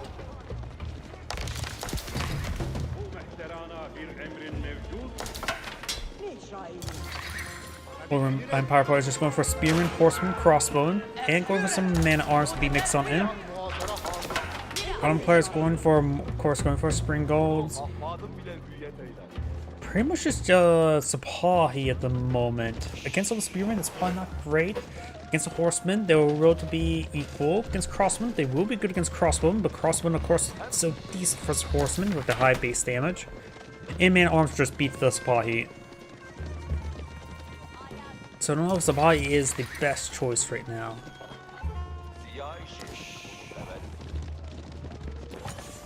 I think a healthy number of Ottoman Spearmen would be a good idea.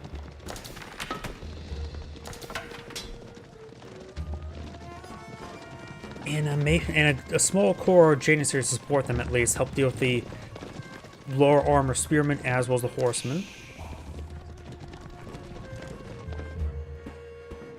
So yeah, I do not disagree with Janissaries right now. I think Ottoman Spearmen is a good way to go right now. Right now, they are being upgraded Veteran right now. Blast Vizier points almost online.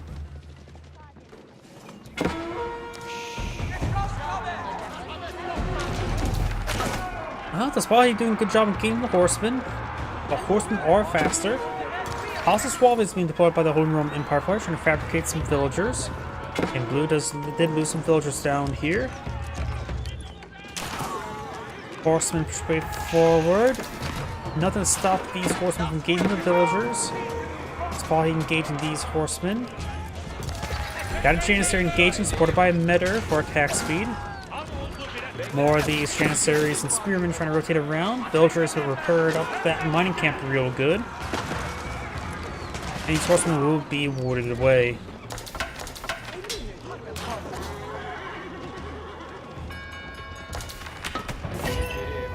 Final Vizier point available for the Ottoman player.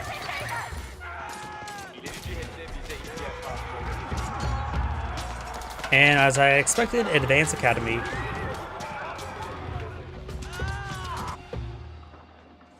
The Ottoman player is very far from aging on up. He has his gold deposit to utilize. His other gold deposit, this one spawned, not realizing it, this other small one spawned a little bit forward, which is going to be a little bit of a problem here. Of course, this large one's back here next to the large stone deposit. Probably should warrant a keep in this region, help keep access to this region. And Sipahi and Spearmen push way forward. Has a number of free Spring Golds there, which will be quite useful. Just have to keep in mind of the Horsemen. And it's right now, if I remember correctly, if my math is still correct, Spearmen versus Ottoman man-at-arms will have the same durability when fighting against the Holy Roman Empire man-at-arms. So it's probably better to go for Ottoman Spearmen. They'll at least be on equal footing versus opponent Spearmen, and will have the equal effectiveness versus the Holy Roman Empire man-at-arms, since the blunt weapons plus 2 damage gives a lot of extra firepower to the Holy Roman Empire man-at-arms.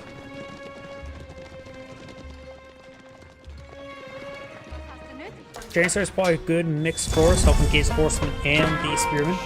Spring Golds will help engage the Spearmen and the Men-at-Arms. So overall, I think I'm liking the Ottoman composition right now. I think it's still a little bit too heavy in Sipahi, but Sipahi, don't get me wrong, they are excellent.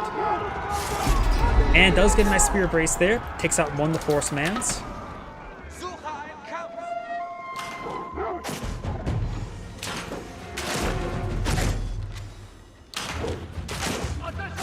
Granted, a lot of that stuff me hypothesizing a army composition also came the fact that we have Castle Vision. They don't have full vision. But blue does see all the angry men with pointy sticks, so less reasons to go for Sipahi, which he has 11 of them on the build queue.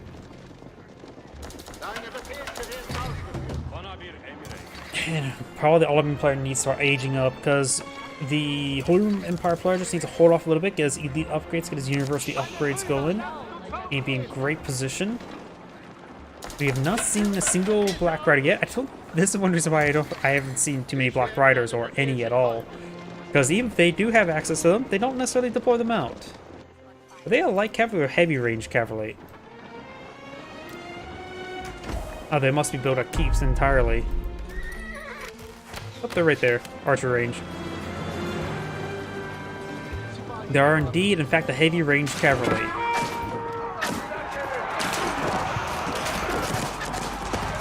Each keep, only 5 riders can be trained at each standing keep built. Oh, got a massive conflict here.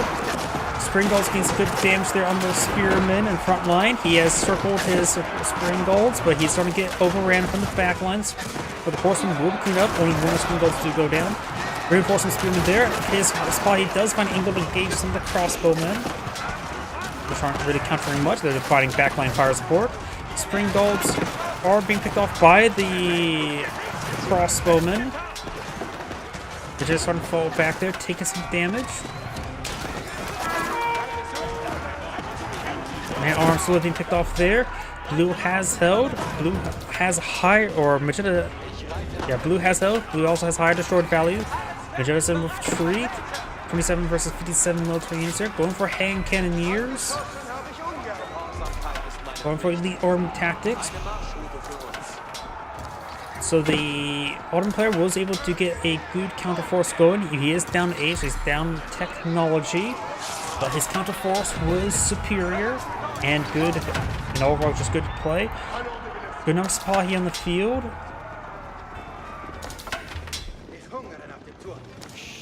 But it's not to push away forward. He knows he's fighting his attack disadvantage. He doesn't realize how much larger his army right now. He has twice the army value. Magenta's trying to scrounge up army. He's loading wood and gold. Some food to work with, but that's easily perishable. This gold deposit's down to 3,500. Still has the other 2 gold deposits completely untouched.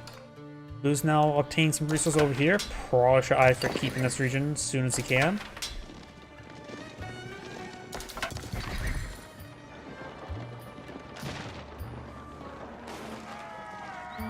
Villagers here may get picked off by this horseman. And they will, and the outpost will likely get torched out. Nope, he's going to let that be.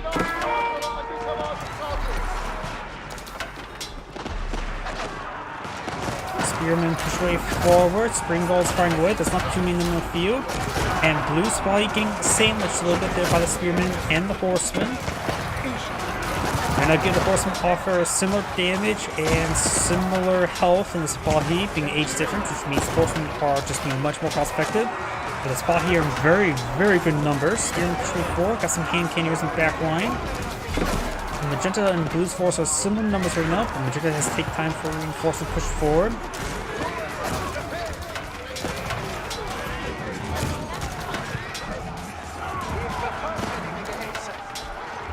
Blue's trying to fall back there with Sipahi. More Sipahi being put on the field. Holy Roman Empire player just probably should go for more spearmen as well as more man-at-arms to deal with all the Sipahi. And now got the Istanbul Observatory being pulled on the field by the Ottoman player, which improves production speed for his aura production speed to 100%.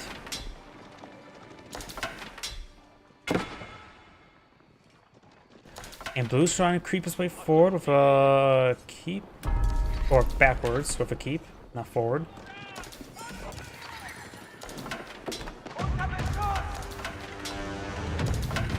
Fortified outpost. This one's unupgraded. This one has a spring golden placement.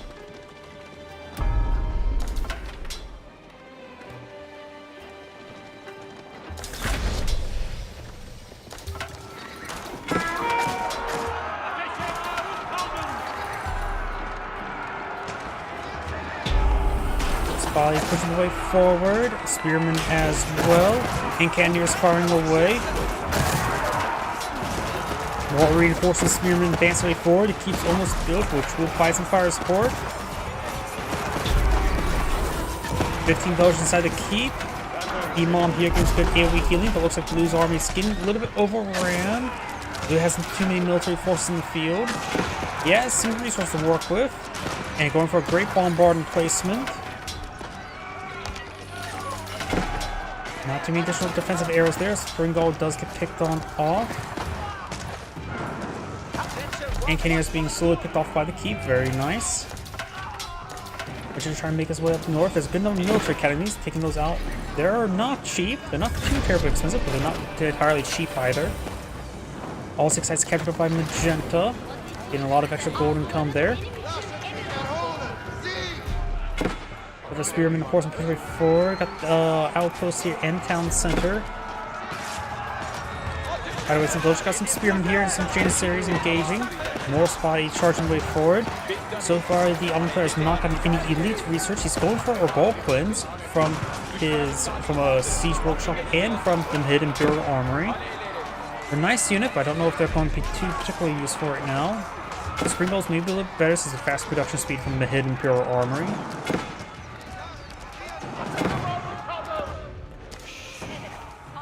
The first one's almost complete. There's one, but gets immediately overwhelmed. Does have 10 melee armor, but gets repeatedly stabbed. Some of these other villagers starting to get hit there as well. There's Istanbul Observatory.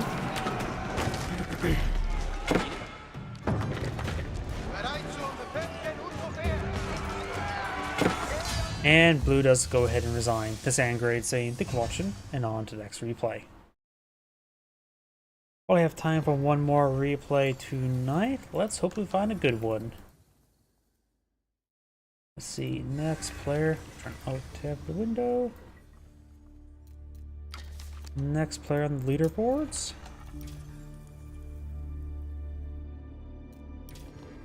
Let's see now. It's revealed. Avoid the custom maps, as I always have trouble downloading custom maps. This could work. Live on shorter side, hopefully.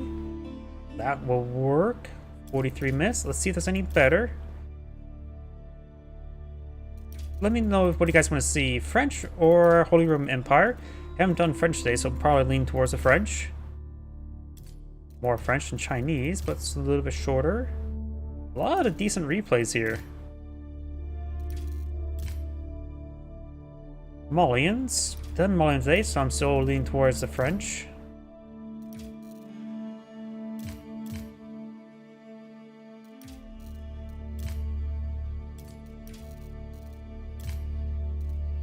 So let's do this one.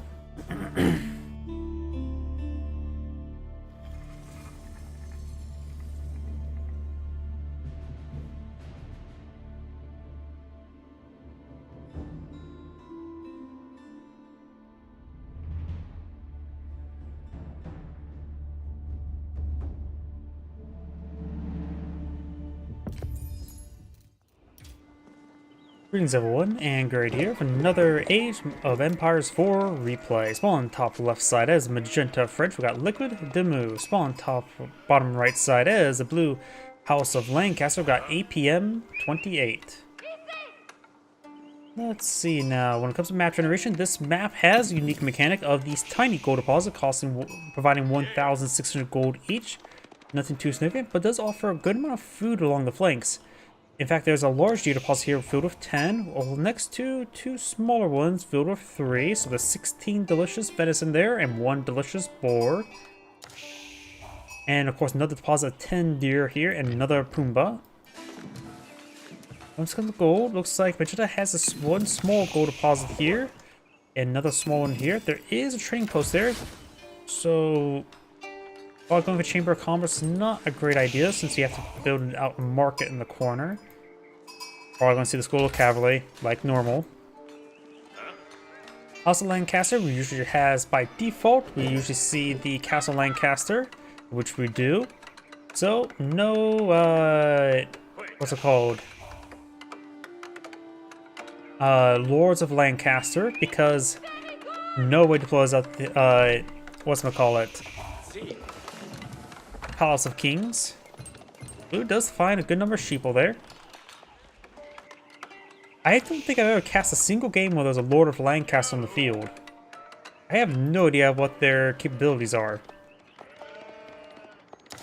Castle Lancaster almost complete, which will give his nearby manors a defensive arrow. So it looks like by default, the House of Lancaster player is going for the manors.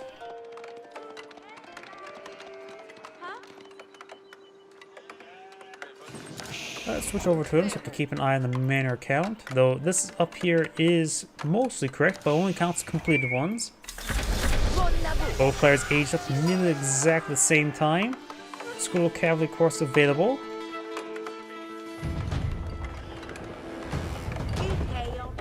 Wallian back here does not want to be hit by any flanks. There's the first manor. The castle itself offers no garrison space and offers basically a reasonable arrow, a single keep arrow. So slightly better than an outpost right now. Of course, the manor gets the same, does get a weak arrow. We do now, of course, and also provide some extra resources each minute. This is going to be a bit of an equal game. We do have, of course, looks like got a professional scouts for the French player. He's going to try to get all the delicious venison on the map. Very nice. And we got quite a bit of stone here. He's actually eyeing for a secondary town center somewhere.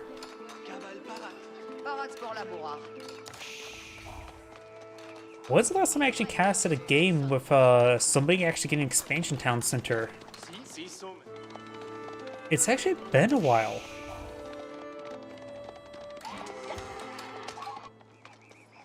So the French player is going to be eating well. He's going to decide for expansion play, just to get more villagers. Of course, he is French as well. He does get faster building villagers, so he's going to counter out his opponent's boom with his own boom. And there's a delicious amount of venison on the map. He can also steal 7 scouts. Each large deer deposit is 10 deer. So I have no idea what the maximum number of scouts are. Probably 20. Because I can at least pick up everything at one time. And then some. We do now have the town center, of course, the bottom field, getting extra villager queues. So it's effectively have 2.5 villager queues at the moment. Got Hextuple Manor so far. Does have all manors available. We're gonna get out more manors. Oh. And we do actually have the first levy, the Demi-Lancer levy, in which I still cannot understand Demi-Lancers. They have a little bit more health than horsemen. They have less, about the same damage as a horseman. They have 2 armor like a sofa. And they're classified as heavy cavalry. Yeah, these guys are pretty weak for when it comes to a heavy cavalry.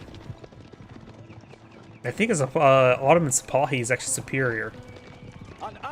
They do have standard horseman attack speed, but 8 damage is not a lot. Far from it.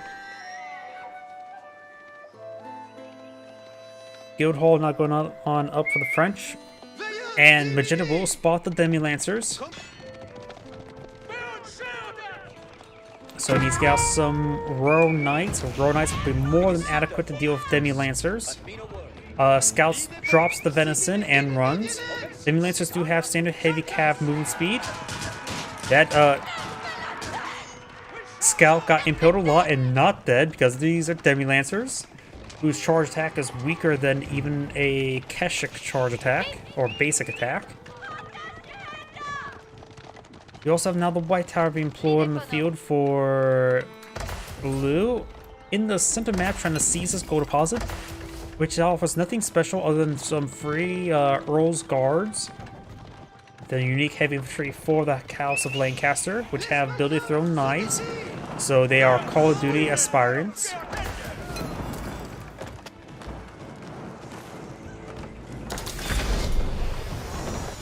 Demi Lancers do receive automatic age up stats, now up to 160 health, and 9 damage from 8, making them slightly better, and plus 1 damage from having a keep on the field.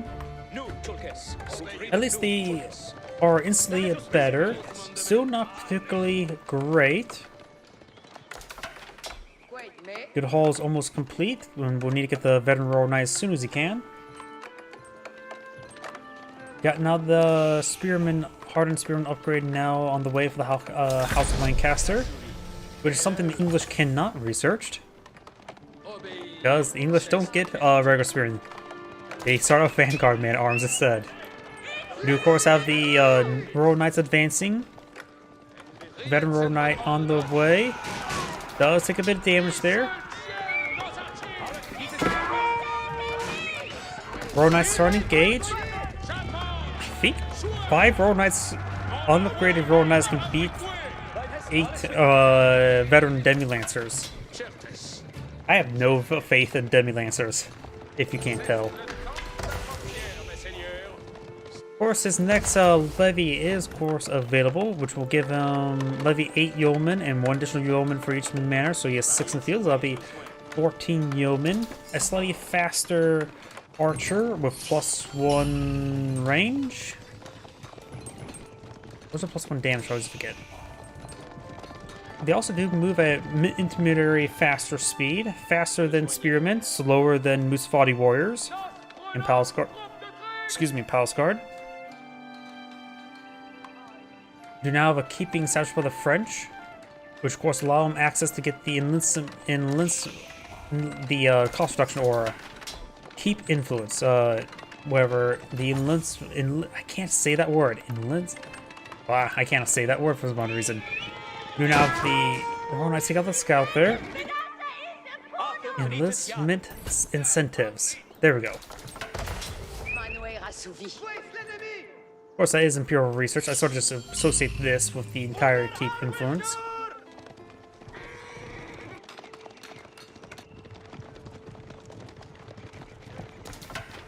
His 3 Earl's Guards are still alive. Somewhere, not nearby the White Tower. There they are. Earl's Guards do have 12 base damage. Of course, the dagger throw ability. Overall, I think they're basically equal to Man-at-Arms with some slight effects. It's just the dagger throw and the House Unified. Monk does go down there, and those forces do get cleaned on up. Magenta probably should eye to research Chivalry relatively soon, because he's getting pretty wounded there.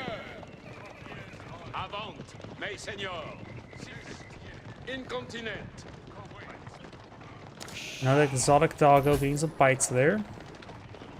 Spearmen push forward. They do not have the Billman upgrade yet.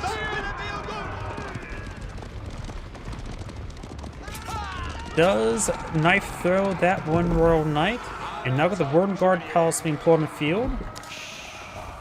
Warden Guard Palace does offer 4 banner armies, which one of them does include Demi-Lancers.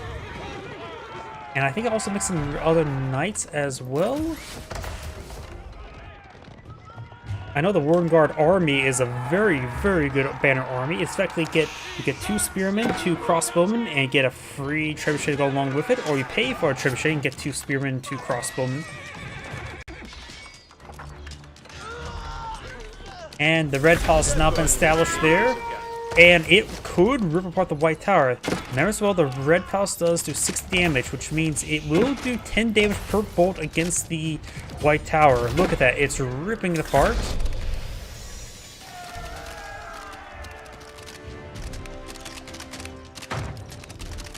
I'm so glad as well when it comes to the Red Palace, they actually add the crossbow sound effect to the Red Palace, because beforehand it just had no sound effect. Does the garrison there? Could throw some regular military units to help deal with it. Here's the Werngard Palace. And you got the Werngard Arm, which do the 2 Spearmen, 2 Crossmen, Trebuchet. Earl's Retinue provides 6 Demi-Lancers and 2 Hobblers. Hobblers are the cheaper, weaker Horseman variant. Very nice counter unit. Garrison Command provides 8 Spearmen and 1 Earl's Guard. So you get, it's a cost no gold there. Let's see, 8 Spearmen is 80 times 8, so that's 360. Plus 1 Earl's Guard is 120. So yeah, that is a discounted army. Does produce in 30 seconds, so it's pretty nice. You got the Gunpowder Contingent. Get 2 Revolquins, 1 Culverin. Which I believe you get effectively 1 of those weapons for free. Red Palace does report those forces. The White Tower is almost destroyed.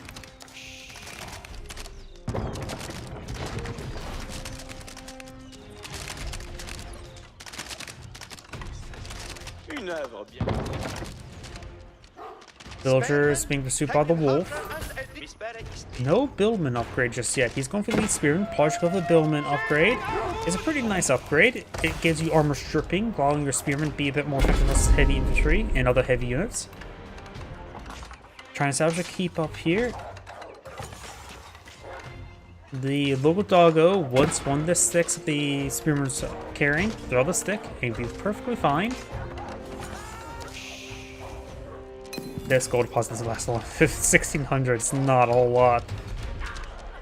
I look away for a moment, it's already halfway gone, and there goes the White Tower, still 5,500 gold there.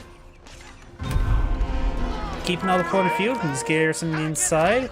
Thanks to secondary town center, Magenta does have 87 military in villagers for 54. You have more garrison commands being pulled in the field.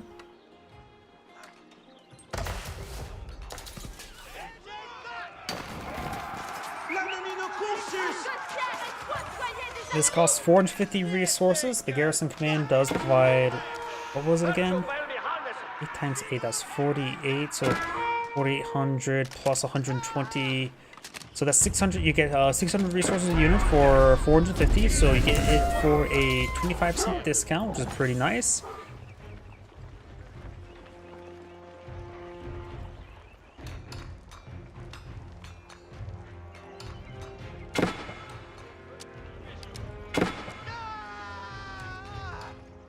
And of course, the keep in the region does have 1 for Arbalest emplacement thanks to the Red Palace, making it pretty good in defense. Monk getting hacked to death by the scout, wielding axe. The scouts can also help him out and try to really chop that holy man to pieces. And that's how relics are made. You hack apart a holy man into multiple small pieces, and then you put them inside something.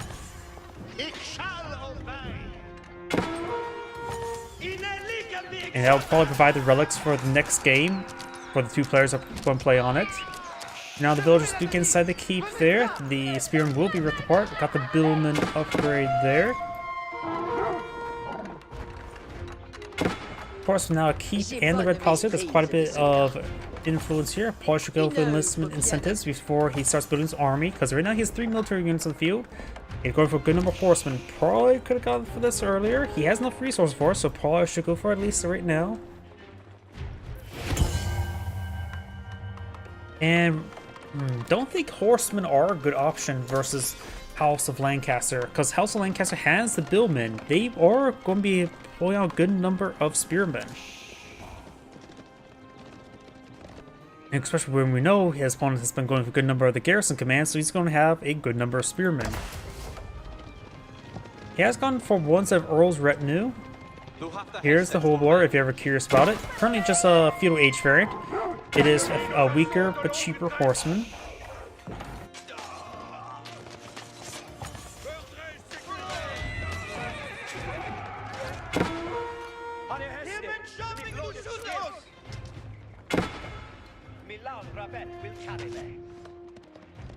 Northern Six Side is kept by Magenta and will hold. And Blue is trying to obtain multiple gold deposits down south. Magenta's not moved into this gold deposit here. Oh, it should. Maybe getting another keep to support it out. Got a number of outposts here to tech, collecting up the boar. Fortified outpost complete. This one's just armed with defensive regular arrows. Got regular French archers here. It's not going to be too particularly great. Demi Lancers right now have 6 armor. These veteran archers have 8 damage, so they do 2 damage per arrow. Not great.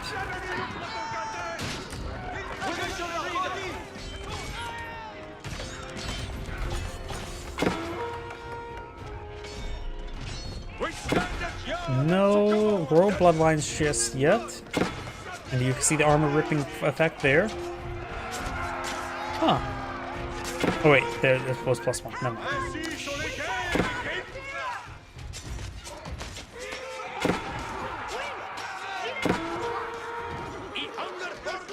I know the Buildman effect does stack, but apparently it doesn't go down natural armor, if I read that correctly. Still trying to repair up this outpost, has no weapon placement there. And repairing up quite a bit, we'll take some losses there. Spear engaging them, or elite horsemen engaging the Demi-Lancers. And now those villagers will go on down.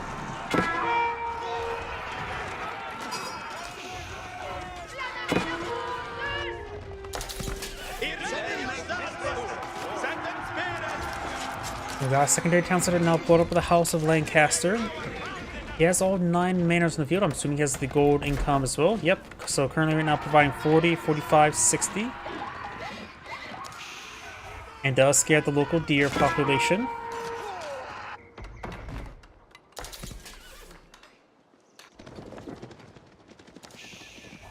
We do now have the Royal Bloodlines research, increasing the all cavalry health by 35%. Battering ram there.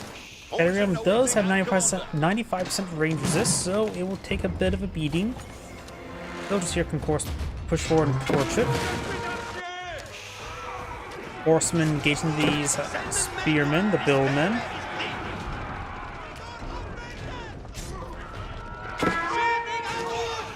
Finds more of the billmen there.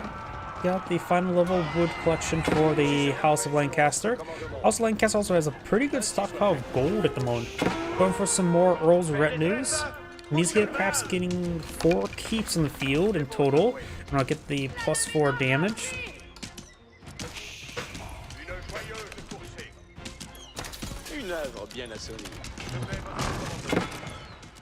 Gold deposit has been seized, so it's no longer really necessary to interrupt it.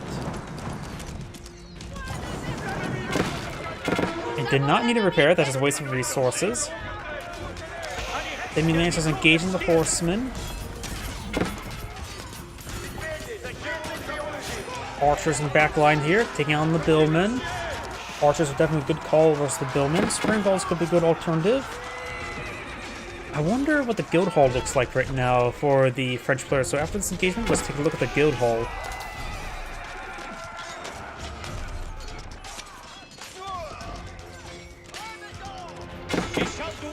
Right now the archers are just so veteran at 8 damage, so and the Demi-Lancers do have 8 range armor, so they're receiving 1 damage per arrow. That's not great.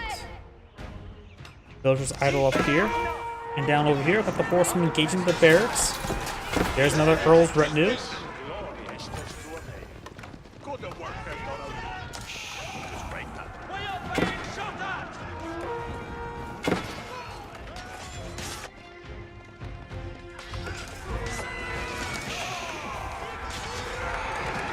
Horsemen are going down. We'll take out 1 more villager before losing all these horsemen.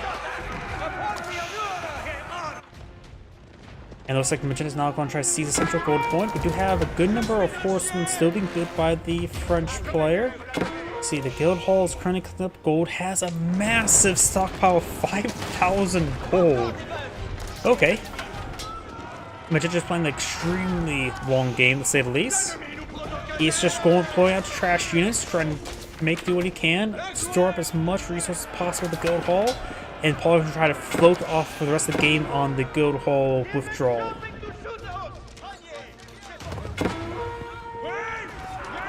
I think as well, he could also go for traders. The commerce upgrade, whatever it's called for the French, does provide him a good, solid gold income of about, what, 10 gold per second, just having your traders just alive and active, which is pretty nice. Provides a good baseline of gold, regardless of what distance they travel. Gives a pretty good minimum collection rate. Got some Robolquins firing away. Robolquins don't care what they shoot against. They do 42 damage times 12. Horsemen down here will find all the manners. Manners right now are doing 8 damage because he has no plus range damage there. So these arrows are pretty weak. Trying to push down some of these manners. They do have additional health to work with. The Horseman right now has 7 range armor, so these arrows are doing 1 damage each. So he could go for increased range damage to actually make decent defenses. Because right now they're just okay. And taking them out is actually quite important. Does do a bit of economic damage. They do cost a bit of stone to get replaced. They cost stone, right? Now I'm second guessing myself. Yes, they do. Horseman finds the Culverin there. We'll pick it off. The Balkan's moving over here.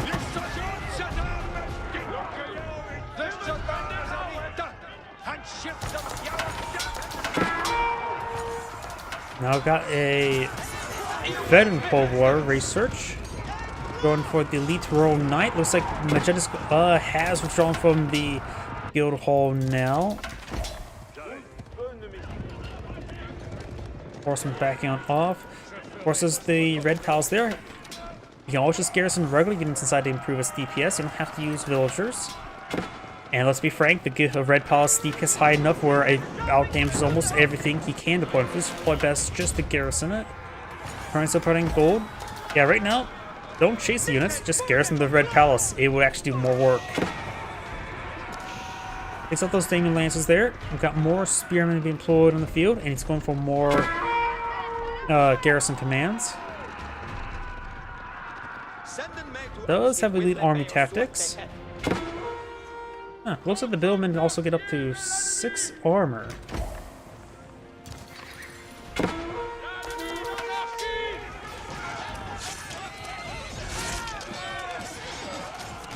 Royal Knights engaging.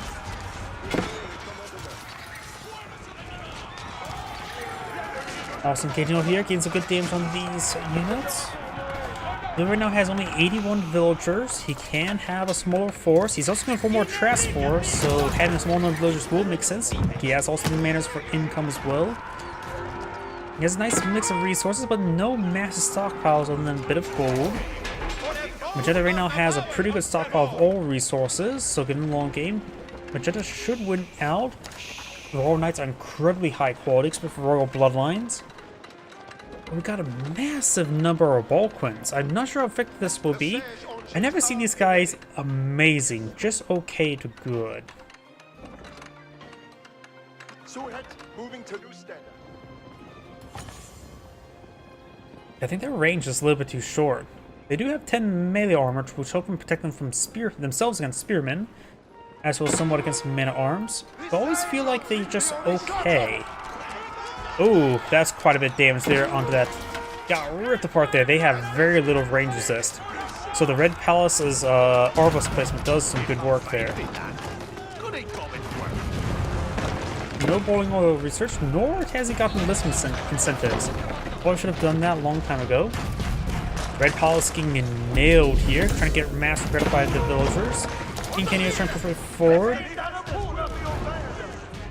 He probably should try diving on those siege weapons. We have now the Horsemen and Guild and Royal Knights over here. Getting some damage, and some more down here as well. Getting multiple villager collection locations, very good. The Red Palace stays up. The Culverins do fall back. All 4 further reinforcements need to be sent to the middle of the map for Magenta.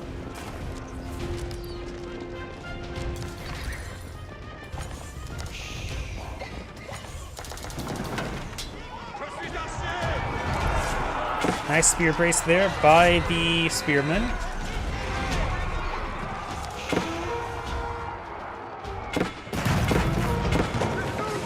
Red Palace taking some damage there. Balkan's firing away, getting some good damage, and Kenny's firing Spire support. We've got some Arbaletiers. They may be fully upgraded. They appear to be fully upgraded with both the Gamisons and crossbow stirrups, as well as incendiary arrows, making them very nice. Making them very resilient to even spearmen, since they have such high melee armor. And put the passive there, which also increases their range and range armor. Got a number of Horblars here. Right now they're doing 15 plus 12, so they will do good damage versus the Arbaletiers. They'll greatly mitigate it with the Gamisons. Effectively eliminating all the bonus damage.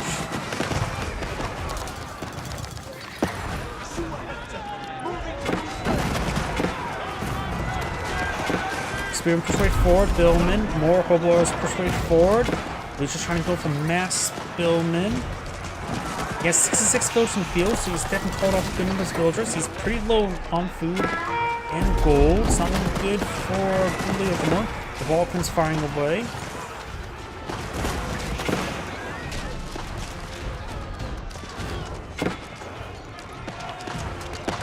Right now, he probably should go for Mangonels. They have more range, so they're able to more counter the various range units.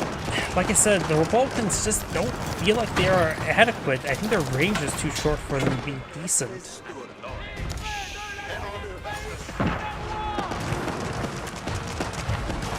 This keep is slowly being pushed on down.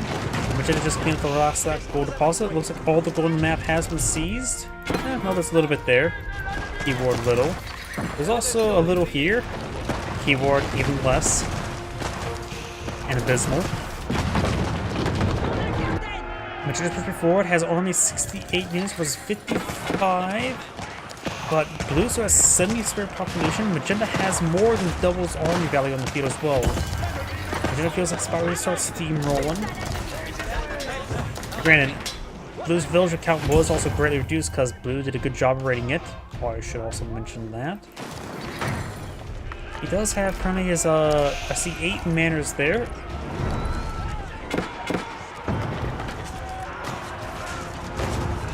Blue does also have 4 relics. Another manor has been set ablaze. What bad manners. And now Magenta's horseman force will be cleaned on up, but Magenta has a very good stockpile of resources. Second sight down south has been neutralized.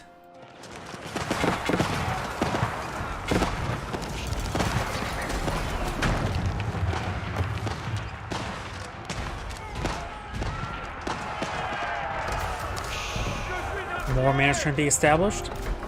He has gotten +1 range damage, will help with the manors with defense. Might increase their damage against horsemen by 100%. From 1 to 2.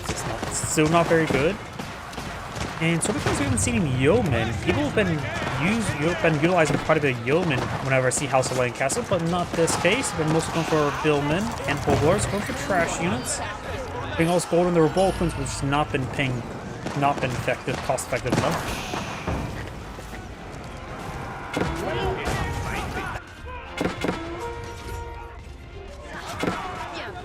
Got some horsemen over there. Horblars shanking some villagers.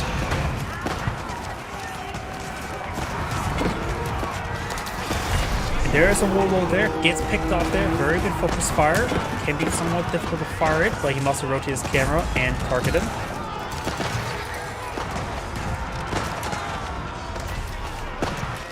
We still have a couple of levies here. Granted, yeoman levy would be just field age yeoman.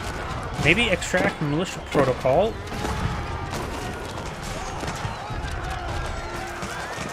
Looks like Magenta will be forced back to this region, but it will be a Pyrrhic victory for Blue. Magenta has higher destroyed value than Blue at the moment. Over here, Magenta's also trying to reinforce his flanks with some stone walls. Very nice. And I think Magenta should probably eye for a bit of traders at the moment. This gold deposit is almost out.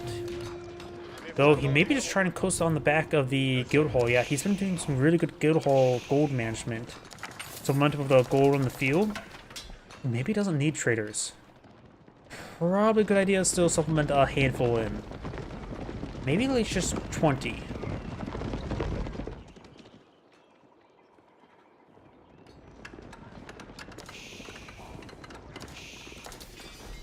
course, Magenta still has a pretty good defensive line there. Still has not gotten enlistment incentives. Could have got a lot of cost reduction there. Assuming, let me just... No, let me hit Magenta.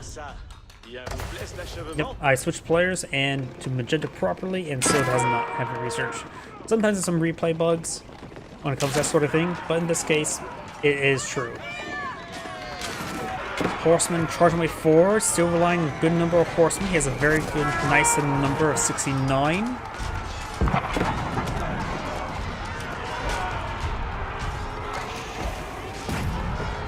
Oh, there's the culvert. I was wondering, did the manor just fire a cannon shot there? But nope, it was just in behind the manor. Horseman just going straight for more villager raiding. Very nice.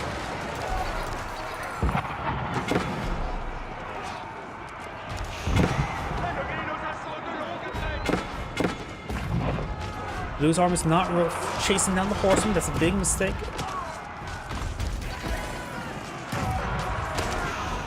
Killing off multiple villagers there, trying to deal with that force. But still got these horsemen still marauding around the farm line.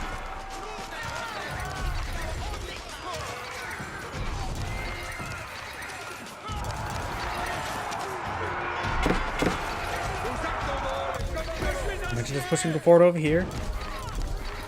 Blue's still having trouble remaxing, going for more of the garrison commands. And it looks like Magenta's streaming in horsemen across the map. He has 83 horsemen queued on up. Very nice.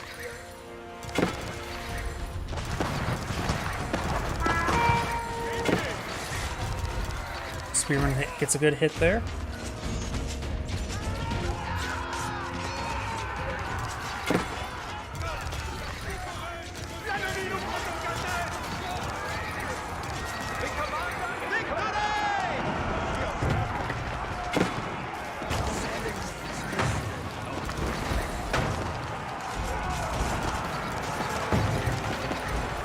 But a number of billmen here to engage the horsemen, so billmen overall still a great option in this situation. We've got a very good number of demi-lancers, but he's not gotten plus additional damage, enough additional damage on the demi-lancers, has not maxed it out. The demi-lancers are a bit neutered, he does not have enough stone to pull out any more keeps.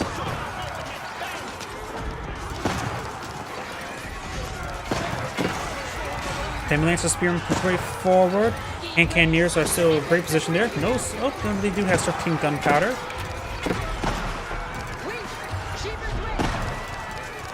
And the billmen are still here in good numbers. And the French player is like, yeah, that's a good number of spearmen there. Go for some archers.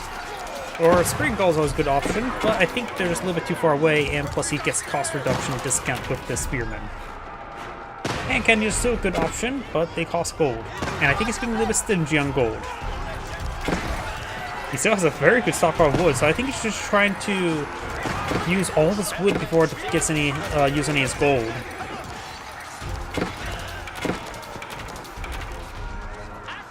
He still has a pretty good core of hand cannoneers, 12 of them.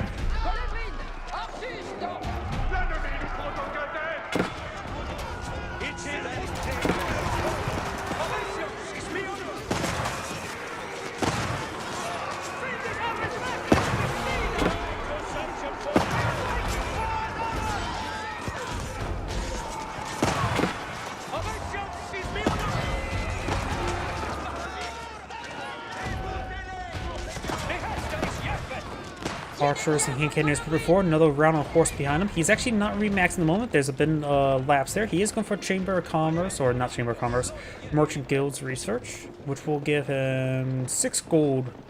1 gold every 6 seconds, so it does give him a passive 10 gold per minute, which is not bad. Give him a nice little baseline there, making sure every single trader provides at minimum 1/4 of a villager gathering up gold. In this distance here, probably give him, what, 45 gold? 35? Overestimated it? So each trader should be about equal to a gold miner, I believe, with the Merchant Guild's research. Not great, but not bad. And also infinite. Now the French player is going to try to knock out this one game with quality. He has a massive number of Royal Knights on the build queue. Royal Knights engage some of these villagers there. They could try to get on top of the walls something there to stay alive, but they'll be gunned down with archers.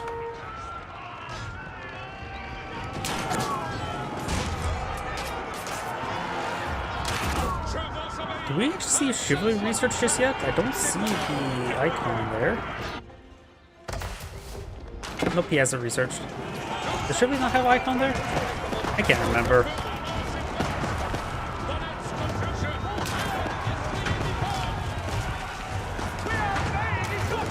Spearmen push way forward. The Billmans.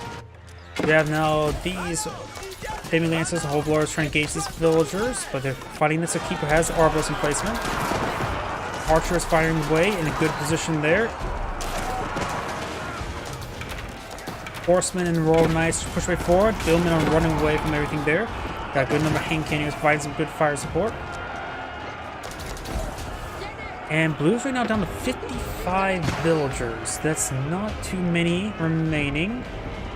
Half the French players' villagers. Of course, does have a very good amount of income from these manors. Each one's providing effectively 3 villagers worth of income, so 9 times 3, so it's effectively plus 27, but it's still far inferior than 100. Which soon can be improved by some traders. Archers and engineers firing from a good position there, not being focused down. Royal Knights offer a sheer amount of durability to help provide a good front line. Bit upset there, allow the archers and cannoneers to get some more damage done. But not too many cannoneers remain. Archers still firing away in a pretty good position. Local Doggo, the man's head pads up there still.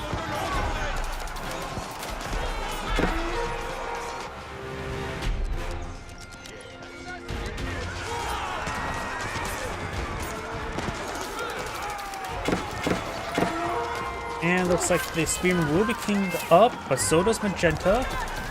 Blue actually now has a higher destroy value than Magenta, but Magenta has the economy to back up his losses. Blue does not. In fact, he is losing a good number of villagers. Down to 38. 35 traders there, which they will go down as well.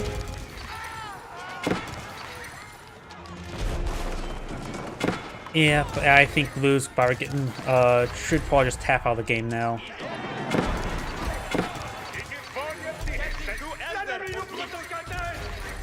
Red Fire does also have plenty of wood for bringing a wave of battering rams. Guildhall has a 7,000 gold withdrawal from it. Then go for stone. Get the wonder, start eyeing.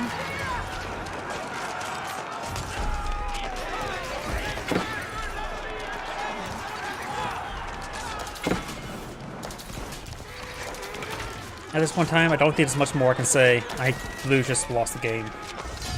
And back out of the game and lost the game.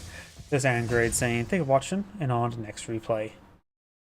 As I mentioned beforehand, that's been my last replay tonight. My voice is starting to go out. So everyone, thank you for watching, have a good evening, and get some